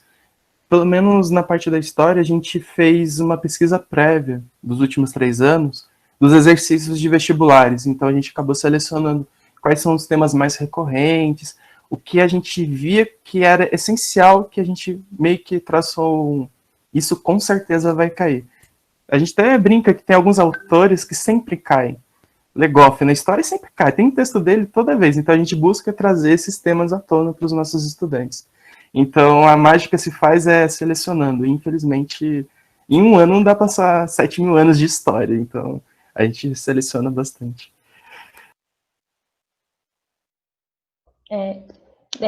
Só complementando também, isso que você falou da redução do conteúdo, né? Também de como a gente consegue passar um conteúdo que na escola, geralmente, a gente tem, né, um bimestre, geralmente, para lidar com esse conteúdo e como que a gente faz isso no cursinho. Eu acho que depende muito do cursinho popular, para onde, né, esse cursinho popular ele está se direcionando também. Porque eu também estudei a vida inteira em escola pública e eu fiz o cursinho mais barato da minha cidade porque não tinha cursinho popular aqui. E eu, na minha experiência particular, eu tive que aprender, na verdade, eu não tive, né, que relembrar, eu tive que aprender muitas coisas e eu acho que às vezes a gente faz isso. Não é que a gente, né, no cursinho popular, pelo menos eu vejo na área que às vezes a gente ensina o conteúdo do zero e lógico que daí a gente tem que correr com o conteúdo, mas a gente tem que ensinar o conteúdo do zero e a gente tem que ter esse tato de não falar, não ter um discurso também, né? Eu sempre me policio bastante nisso de, você sabe, né? Coisa do gênero, até para não deixar os alunos acuados. E eu acho que, só complementando também a parte da desigualdade, eu acho que o que a gente vai ter que fazer bastante, mais do que nunca, eu acredito que isso já seja feito no espaço do cursinho popular, é o exercício da autocrítica. Eu acho que a gente vai ter que estar constantemente exercendo, né, fazendo uma autocrítica para lidar com a realidade que, né, está chegando. Porque essas desigualdades sociais elas estão mais escancaradas do que nunca, né? A gente está numa crise econômica, política no país, tem um desgoverno, e eu acho que o exercício da autocrítica ele é importantíssimo por parte do corpo discente do cursinho, mas também junto com os alunos. A gente precisa, mais do que nunca, ouvir o que os alunos e as alunas têm para dizer para a gente saber como lidar com o cursinho. Né? Mais do que uma coisa que a gente idealiza, a gente precisa saber o que eles estão precisando. Então, eu acho que esse é um caminho para a gente lidar com as desigualdades sociais. Escutar, mais do que nunca, o que os alunos e as alunas têm para dizer para a gente.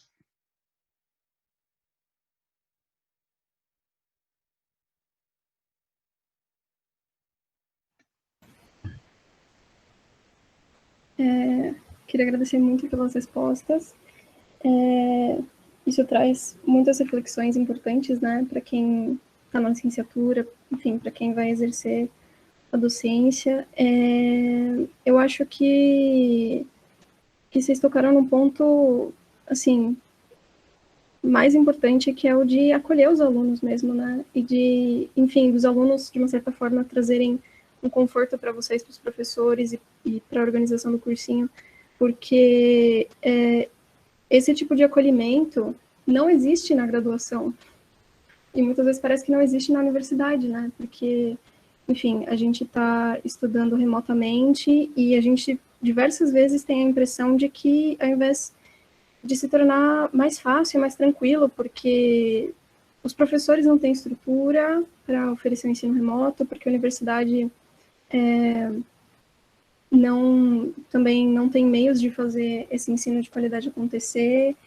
E, enfim, como a Letícia falou, eu me lembro que eu terminei o ensino médio em 2013, e, assim, eu me lembro que naquele ano eu fiz a FUVEST, e quando eu saí da prova, assim, eu me senti totalmente desmoralizada, eu me senti, assim, como se eu não tivesse estudado em nenhum ano da minha vida, porque eu li coisas ali que eu nunca tinha ouvido falar, sabe? E em todas as disciplinas, por mais que eu tivesse interesse de estudar e tal, e eu só consegui entrar na universidade depois de anos percebendo que eu tinha a mesma capacidade das outras pessoas e que eu tinha que correr atrás de outros meios para ter aquele conteúdo, porque tem uma diferença, né, de a gente achar que quem está muito preparado para vestibular é quem tem conteúdo ou que tem, sei lá, mais inteligência ou mais conhecimento. Porque o vestibular é uma coisa muito complicada, porque é quem tem realmente uma quantidade X de conhecimento prático e objetivo, né? Não é uma pessoa que realmente entende de história ou entende de escrita, sei lá. Então, acho que é muito, muito interessante isso que vocês falaram, que é uma coisa muito necessária, né? De falar, não, a gente não focou no conteúdo, porque a gente tem N formas de trazer isso para os alunos, apesar de todas as dificuldades de acesso à internet e tal. Muito interessante, eu acho que a universidade tem muito a aprender com essa experiência dos cursinhos populares.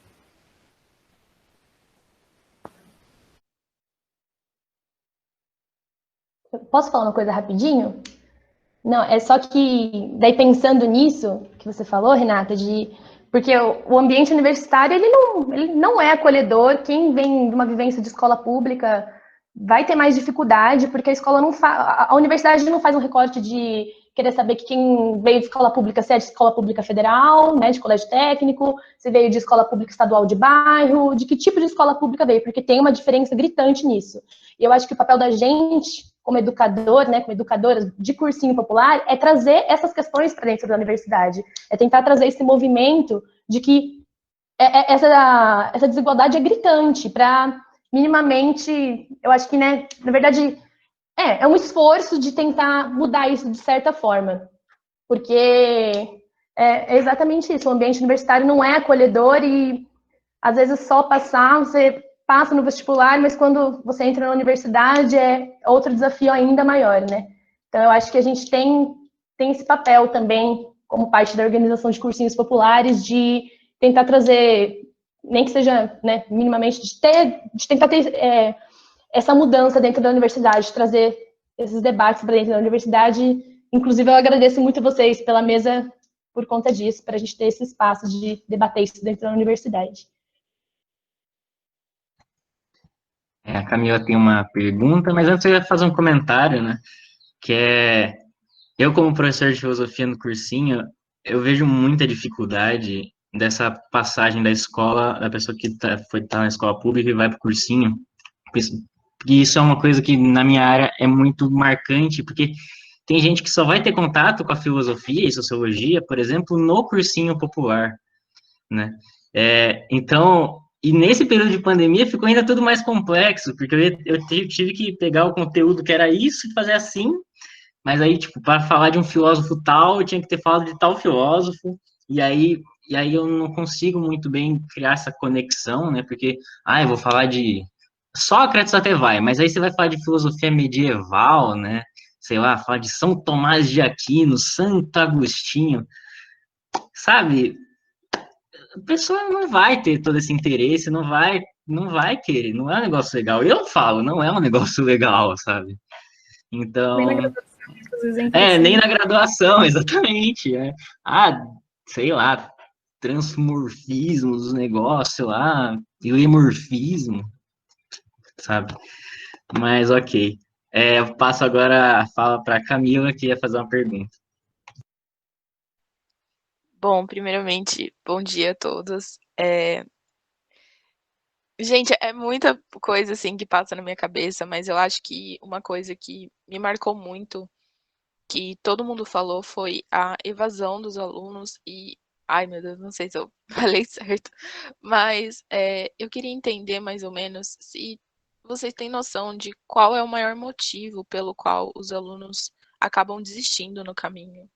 E se tem, por exemplo, por detrás alguma equipe psicológica assim que possa ajudar, ou se tem ou se não tem, porque eu lembro na minha época de cursinho que eu sempre trabalhava nesse lance de tem gente que é mais inteligente do que eu, tem gente que enquanto eu tô, sei lá, fazendo outras coisas, porque, enfim, né, nem sempre a gente só vai ter tempo para estudar.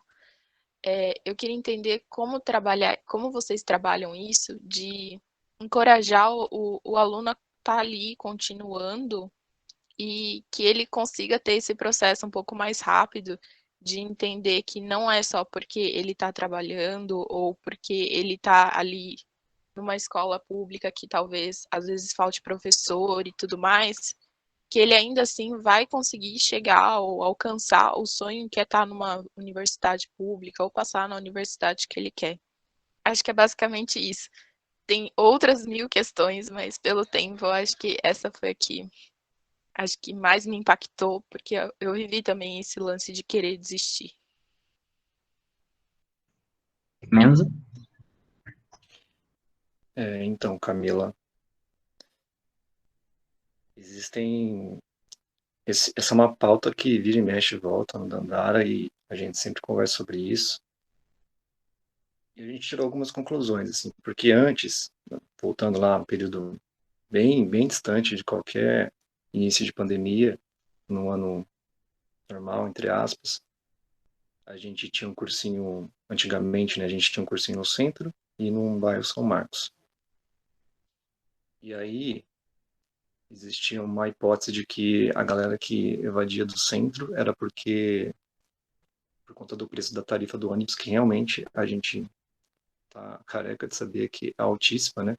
Eu acho que a tarifa de Campinas continua sendo a mais alta do país, sem qualquer razão para isso. Não há nada que justifique isso, nenhuma planilha de Excel justifica isso. E existe essa questão financeira, sim. Tá, existe.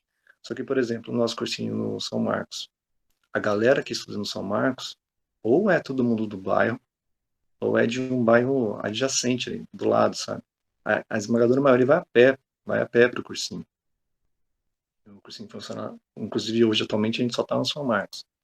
Então, como explicar isso? E lá a evasão é pior do que no centro, era pior do que no centro.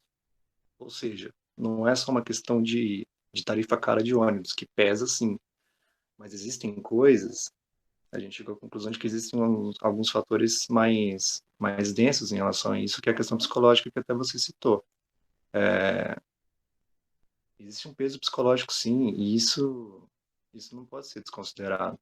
Essa questão de achar que não vai aprender nunca, sabe?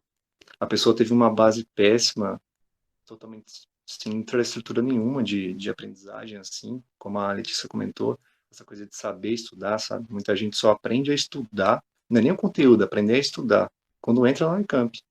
Tem vários relatos desses. E aí chega no cursinho, às vezes nem conhece conteúdo, não sabe estudar ainda, muito bem, e como o Arthur falou, nem nunca ouviu falar naquela coisa, sabe? Redação, por exemplo, você vai dar uma aula de ensaio, a pessoa nunca ouviu falar disso, por exemplo. E isso vai virando uma bola de neve, as coisas vão se acumulando. Existem também os problemas pessoais, evidentemente, né? Tá tudo atrelado ali, a pressão psicológica de passar no vestibular, problemas pessoais também, com relacionamentos afetivos, namorado, enfim, com os pais. A maioria mora com os pais, como a Rebeca falou. E tem essa questão de também ter que trabalhar, ajudar em casa. Uma coisa que eu já ouvi muito, assim, de estudante chegar para mim e falar: Mendes, eu só tenho uma chance de passar no vestibular. Eu já ouvi isso mais de uma vez, tá? Em anos diferentes. Se eu não passar nesse ano, meus pais já falaram que eu tenho esse ano só para estudar. Se eu não passar esse ano, em nenhum lugar, ano que vem eu vou ter que trabalhar. E aí, se eu vou fazer vestibular ou não, se eu quiser estudar, isso vai ser um problema meu. Eles falam isso, então isso aí diz muita coisa, né? Então é uma pressão gigante. Você imagina pensar em tudo isso e ficar pensando na prova. Agora imagine tudo isso em 2020, com todas as condições que já foram comentadas aqui. Então existem todos esses fatores, assim.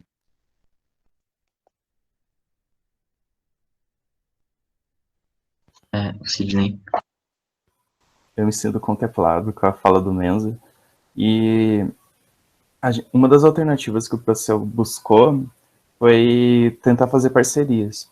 Esse ano a gente conseguiu uma parceria com uma psicóloga, só que ela não vai dar o trabalho de psicóloga, ela entra na nossa equipe como orientadora educacional.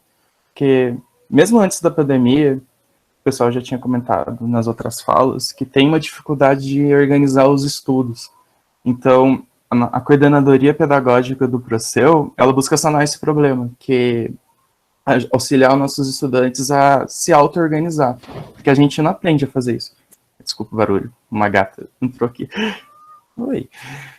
E então a pedagógica tenta sanar esse problema. E no caso do Procel, a gente fica dentro da moradia. A gente tem uma certa dependência das diretrizes da Unicamp. Então, vem alunos, às vezes até de Paulínia, de cidades próximas, porque Barão Geraldo tem essa proximidade, é mais próxima de fora de Campinas do que com a própria Campinas, muitas vezes. Então, uma das dificuldades é a dificuldade financeira, acho que é a principal. Daí, por causa dessa dificuldade financeira, a gente tenta fazer vaquinhas online, as rifas, para cobrir pelo menos 1 ou 2 passagens diárias para alguns estudantes que vêm até nós buscar, a gente busca fazer esse mapeamento, a gente busca dar esse auxílio com passagem, além de pagar as inscrições dos vestibulares, a gente pergunta, vocês conseguiram pagar a inscrição? A gente busca dar esse auxílio também, e a solução que a gente conseguiu que resolveu parte do problema da evasão é a questão da permanência no cursinho. Como é um cursinho noturno, muita gente trabalha, eles sentiam fome. Então a gente viu a necessidade de construir uma cozinha comunitária. A gente fornece comida na cozinha comunitária, a gente tem um micro-ondas, a gente tem um espaço adequado para preparar essa parte de alimentação da janta. Tem o momento do cafezinho, que eu ainda não vivenciei por causa do ensino remoto, mas o pessoal comenta bastante desse aspecto. Então, a evasão continua alta, mas vendo no contexto de ensino remoto, vendo os relatos dos meus colegas, tem uma questão muito da ansiedade. A gente é um cursinho popular, é um cursinho voluntário. O trabalho é voluntário, então é complicado trazer psicólogo pago, então a gente precisa arranjar outras parcerias para tentar trabalhar esse aspecto. A gente busca, mas nem sempre a gente consegue, mas a gente busca dar o nosso melhor para tentar construir essas parcerias, porque é pelo coletivo que a gente acaba sanando esses problemas. Infelizmente, a evasão sempre surge um novo motivo, sempre vem esse problema à tona. A maneira que a gente contorna isso é trabalhando em conjunto. A Letícia e depois o Pedro. Só complementando também, a questão da evasão. Quando eu entrei no cursinho no ano passado, né, quando eu entrei, ainda tinha uns 5 alunos na aula. Também, eu acho importante a gente lembrar, só antes de continuar, que a quantidade de alunos na aula depende da disciplina também, porque tem disciplina que vai ter menos aluno e disciplina que vai ter, né, que vão ter mais alunos. Então, na história, a gente tinha 5 alunos, mas chegou ao ponto de eu ter um aluno no final do ano, e eu ia dar aula para esse um aluno, eu e a outra professora com quem eu dividia a frente, mas esse aluno passava por esse ponto que você tocou, Camila, que ele trabalhava no SEASA, na época, então era um trabalho, sei lá, ele entrava 3 da manhã, saía tal horário, e à noite ele estava no cursinho. Inclusive, esse ano ele estava no cursinho também. E daí, agora, no ensino remoto, a gente ficou também, a gente teve uma evasão muito grande já no primeiro semestre, como eu tinha falado, tinha mencionado. A gente ficou com um aluno e os professores davam as aulas, né, ou indicavam videoaulas para esse um aluno, e continuou. E a gente buscou parcerias, como o Sidney falou. Então, a gente conseguiu o apoio de psicóloga, e isso ajudou muito, porque essa psicóloga, ela conseguiu outras colegas de área, que ajudaram ela nisso. Então, elas têm um trabalho de fazer uma triagem e um atendimento online, gratuito para os alunos e para as alunas, e até para os professores, para quem quiser, do cursinho. E a gente também conseguiu orientação pedagógica. E daí a gente tentou trabalhar nisso de como estudar, fazendo oficinas. Daí a gente fez oficina de mapa mental, de resumo, enfim. A gente tentou ajudar nesse sentido. Mas eu acho que é basicamente isso que a gente tem feito para tentar lidar com a evasão. E para motivar os alunos, a realidade dos alunos, pelo menos do São Marcos, são alunos que já entram, já estão pensando em entrar na universidade, eles perguntam para a gente como que funciona o sistema de bolsa, de auxílio. Eles já entram com essa perspectiva de que eles vão precisar da bolsa e eles já querem saber como que vai funcionar a bolsa. Porque muitas vezes são alunos que têm uma chance de passar, como o Menza falou, eu também já escutei isso de mais de um aluno, que eles têm só essa chance de passar, e se eles passarem, eles já sabem que eles vão precisar disso, então eles já perguntam bastante pra gente sobre como que vai ser isso. Então, é outra realidade, e o que eu busco fazer é sempre ter uma conversa muito honesta sobre como é a universidade. Eu acho que não adianta só a gente ficar idealizando a universidade, a gente tem que fazer as ressalvas e as críticas da universidade, mas mostrar também que é um espaço, sim, que tem que ser ocupado por eles. Mas, né, do que nunca, quem tem que ocupar o espaço da universidade pública é principalmente gente que é oriunda de escola pública, enfim, e assim por diante. Eu acho que é importante a gente ter essa conversa sincera com eles de como funciona a universidade, não só idealizando, e ao mesmo tempo incentivando eles, falando que eles podem sim ocupar aquele espaço.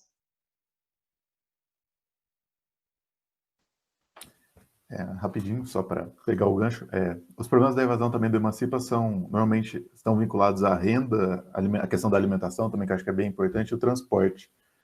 Nos últimos anos a gente adotou o sistema de tutoria, que foi cada professor ou plantonista ficava responsável por um conjunto de alunos para tentar mapeando essas questões.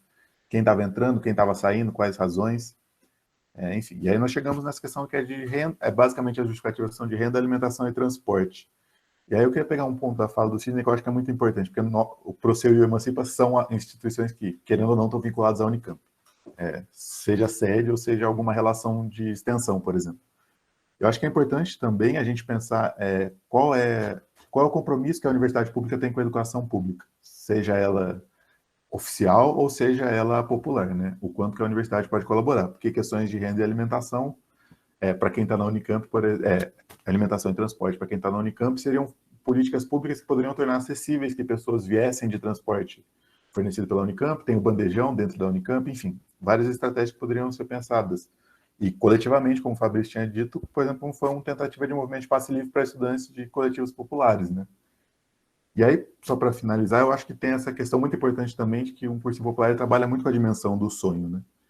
E essa dimensão do sonho é a questão que o Fabrício trouxe, ele é atravessado pelo conflito familiar, que é a família que só vai dar uma chance, mas também tem a própria questão de como a educação tem sido apresentada para esses alunos. Muitos chegam até nós dizendo que não sabem se vão ter condições de pagar a Unicamp.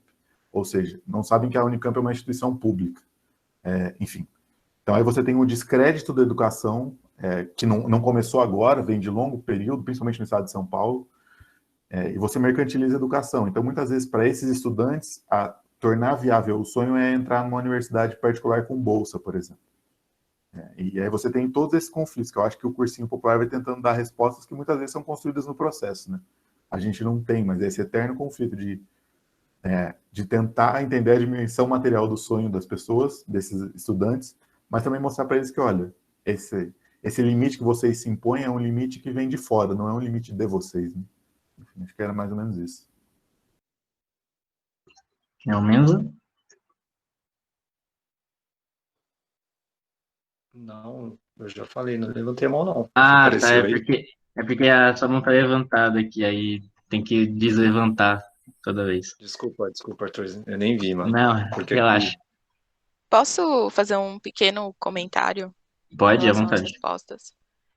Eu acho que é muito importante ouvir sobre esses problemas e eu não sei se vai dar tempo, né? Porque eu não sei se a gente já passou do horário, mas eu fico imaginando como é o processo de vocês quando tem esse grande número de alunos desistindo.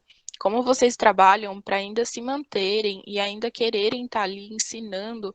E como a fala da Letícia, tinha só um aluno e ainda assim vocês falaram, não, a gente vai manter, vai querer dar o conteúdo para esse aluno. E não só isso, eu lembro que quando eu fazia o cursinho, eu não me sentia representada pelos professores. Eram professores que tinham estudado em escola particular, que tiveram um mega do ensino, e eu falava, cara, eu nunca vou chegar na onde eles chegaram, porque eu não tive toda essa bagagem, e eu não sei, como vocês trabalham isso de mostrar, não sei como foi o ensino de vocês, se vocês estudaram em escola pública, particular, enfim, mas como mostrar que é possível eles chegarem ali e é possível eles estarem realizando o sonho, mesmo com vários empecilhos que, assim, fazem parte e pesam muito, assim, pro aprendizado. Eu pensei na questão psicológica porque uma coisa que me manteve foi exatamente essa orientação que eu tive no cursinho E acho que a parte mais legal disso, e porque eu pensei na representatividade, é porque eu encontrei a psicóloga numa das minhas aulas de grego. Então, ela fez uma disciplina comigo.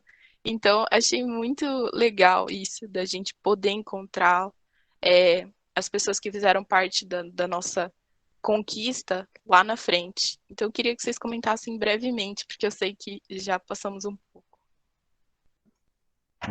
Rebeca. Eu só vou pedir para serem um pouco rápidos, porque como a Camila falou, o tempo já se esgotou, na verdade. Mas... Bom, da sua pergunta, a gente trabalha isso de duas formas. A gente tenta. Você falou que você não se sentia representada. E isso, quando eu entrei na coordenação do cursinho, me incomodou muito também. Que a gente falava sobre racismo, sobre como os alunos vão se... Como a educação, ela vai acontecer muito mais, de uma maneira muito mais transformadora se o aluno consegue se enxergar no professor. Então, a gente falava sobre tudo isso, mas a gente não tinha professor trans, a gente tinha poucos professores negros, e foi uma coisa que a gente, esse ano, principalmente, na seleção de professores, a gente fez questão de reforçar. Então, o nosso quadro de professores, né, mudou um pouco, ainda não representa, assim, a sociedade não representa os nossos alunos, mas é uma coisa que a gente tenta mudar. A gente não tem professor só de Unicamp, só dessas universidades maiores, a gente tem professores de várias trajetórias diferentes, que inclusive nem fizeram licenciatura, porque a gente também entende que isso é importante. E sobre como não desistir, eu acho que parte da educação popular é a ideia de que você tem que fazer o melhor que você tem com o que você tem. Porque se a gente for esperar ter a sala cheia, se a gente for esperar ter um melhor material, o computador mais potente, a gente não vai fazer nada. Então, é meio que essa ideia, essa força que faz a gente continuar. E também você vê que o aluno trabalhou o dia inteiro no SEASA, como se deu exemplo, pegou a condução, não jantou direito e ainda assim ele está ali, como que eu não vou dar a melhor aula que eu posso dar? Então, eu acho que é essa troca que a gente tem na educação popular. Isso é muito transformador. Agora, Letícia. Eu acho que pensando nisso que você falou, Camila, de representatividade, por exemplo, eu sempre uso o meu exemplo que eu vim de escola pública, mas eu sempre também faço as ressalvas dos meus privilégios, que eu reconheço, mas dessa questão da escola pública e de que a gente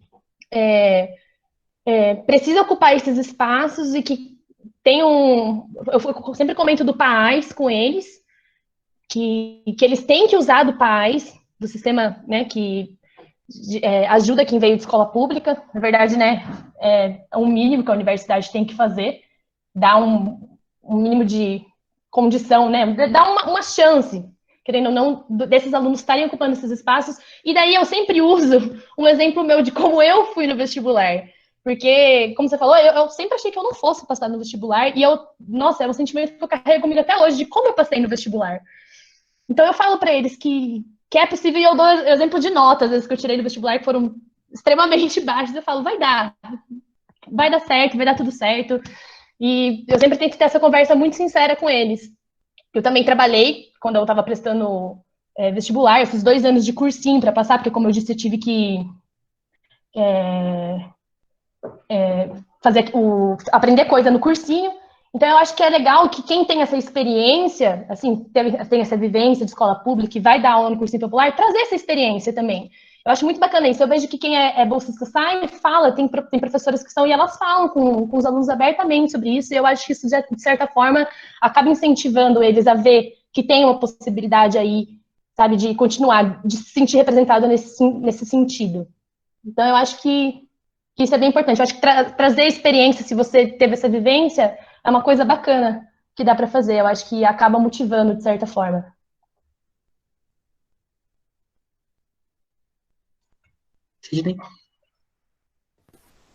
Bom, eu parto de uma trajetória um pouco diferente. Eu fui bolsista num projeto daqui da região que eu venho, que é do Vale do Paraíba.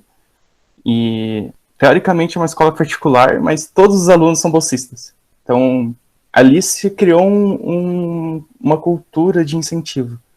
Então, partindo dessa experiência, eu busco trazer isso para os meus alunos. Porque se eu, no ensino médio, eu fui incentivado, por que eu não incentivaria os alunos com quem eu compartilho o mesmo espaço da escola? Que falta para eu poder motivar eles? Então, apesar da alta evasão, a gente acompanha isso, a gente sabe que isso é um problema recorrente. Quem se mantém de pé está motivado. Então, vai diminuindo os alunos, mas pelo menos no processo a gente percebe que aqueles que ficam até o final, geralmente eles são aprovados. Então, a gente busca sempre dar o nosso melhor para eles. E essa experiência é bem interessante porque eles passam por muita dificuldade. Aguentar 5 aulas antes da pandemia é um saco. A gente passou por isso. A gente mal aguenta uma aula de 4 horas dentro da universidade com um tema que a gente gosta. Imagina eles que veem matérias diversificadas. Vocês estão aguentando isso, eu vou buscar sempre dar o meu melhor para tornar esse momento que é meio maçante um pouco mais interiorizado, mais digestível para eles poderem aguentar melhor esse momento. Então, o incentivo que a gente tem de continuar dando a aula é o incentivo do aluno estar ali com a gente, porque a gente vê que a gente não dá aula sozinho, é um diálogo. Então, os alunos acabam compartilhando coisas do dia a dia deles, acabam comentando filme que eles viram, coisas que mantêm eles ali de pé, e a gente acaba se ajudando mutuamente. Então, mais do que eu tentar ajudar eles, na verdade, eles me ajudam a continuar querendo ser um professor. E isso, como a Rebeca falou, é transformador. Tipo, a troca entre aluno e professor é transformador. Não só apenas para os alunos e alunos, mas para a gente, enquanto docente. Mensa, levantou a mão. Rapidinho. Só queria dizer que, sim, falando por mim, eu me comprometo, eu não estou preocupado com números, com quantidade. Não importa se ela está lotada, se de repente eu vou lá, quando era presencialmente, numa quinta-feira e tinha, durante a semana tinham 20, de repente naquela aula específica apareceram 5, 8. Aliás, na semana passada tinham 20, e na outra semana de repente tinham 8 ou 5 ou menos. Eu acho que a gente tem que se preocupar realmente, se dedicar, se preocupar com quem foi, com quem está ali, em vez de ficar pensando por que os outros não vieram, entendeu? Porque se a pessoa está ali, como a Rebeca comentou, vai saber o que ela passou para chegar até ali. Às vezes teve um dia péssimo e mesmo assim foi para aula, entendeu? Foi para aula lá na escola, ou agora sentou em casa de saco cheio, cansado e ligou o celular, o computador para tentar assistir a aula. Então, acho que tem que valorizar mais a presença do que a ausência. Agora, fazendo uma reflexão, já que a gente está aqui numa mesa do Centro Acadêmico de Filosofia, isso é bem subjetivo, né, galera? A experiência que eu vejo, sim, que isso é muito subjetivo. Tem, sim, muito professor que se sente mal quando a sala está vazia e até se sente, isso cria travas também na hora de dar aula. Eu sei disso. E tem gente que reclama mesmo, chega para reclamar, olha, eu vim para cá, mas eu achei que ia ter gente, não tem. E são outras coisas aqui que a gente não abordou, como a galera que usa cursinho popular como trampolim, para só pegar experiência em sala de aula, didática, para depois ir dar aula no ângulo, em outros particulares, enfim. Que também é um problema com o qual a gente tem que lidar, e uma realidade da qual a gente não pode fugir. Só queria comentar isso.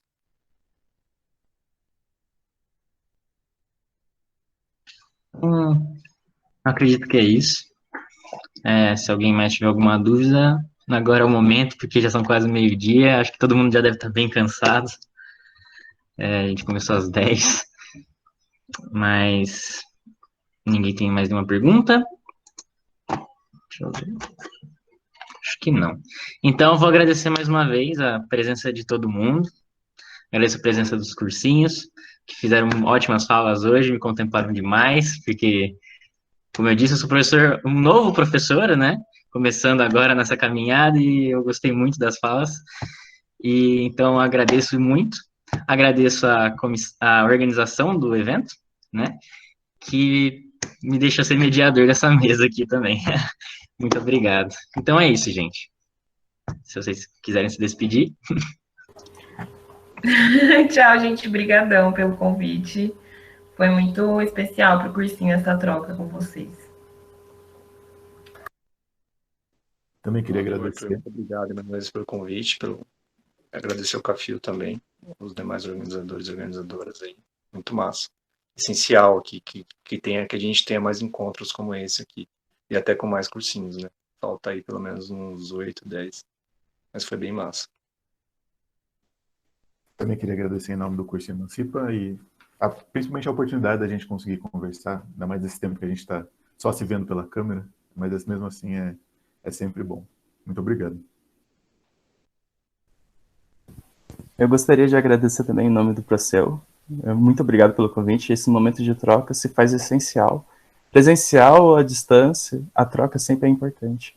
E se alguém quiser entrar em contato com a gente tem as nossas redes sociais. Só seguir lá, Procel_conhecimento, @cursinho_Procel. Pode entrar em contato, a gente sempre está aberto. Tirar dúvidas ou fazer parcerias também. Muito obrigado. O Menza já agradeceu, mas eu queria parabenizar vocês mais uma vez pela iniciativa, pela mesa, pelo espaço e pela troca também de todo mundo que está representando os outros cursinhos aí. Foi muito... foi incrível. Queria agradecer mesmo. E quem quiser entrar em contato com a gente também, tirar dúvida ou querer, né, fazer algum tipo de troca, a gente está super aberto para conversar. E é isso. Muito obrigada pelo espaço. Só um comentário final. Se alguém aqui é da licenciatura da filosofia, o Procel, por estar dentro da Unicamp, a gente usa o CNPJ da Unicamp, a gente é um espaço também de estágio para quem é da licenciatura. Então é importante também, além de construir um cursinho popular, também ocupar esses espaços enquanto futuros professores. Então, sempre tem essa possibilidade no Procel você poder fazer o estágio docente, que geralmente é vinculado à FE. Que eu acabei esquecendo de comentar, desculpa.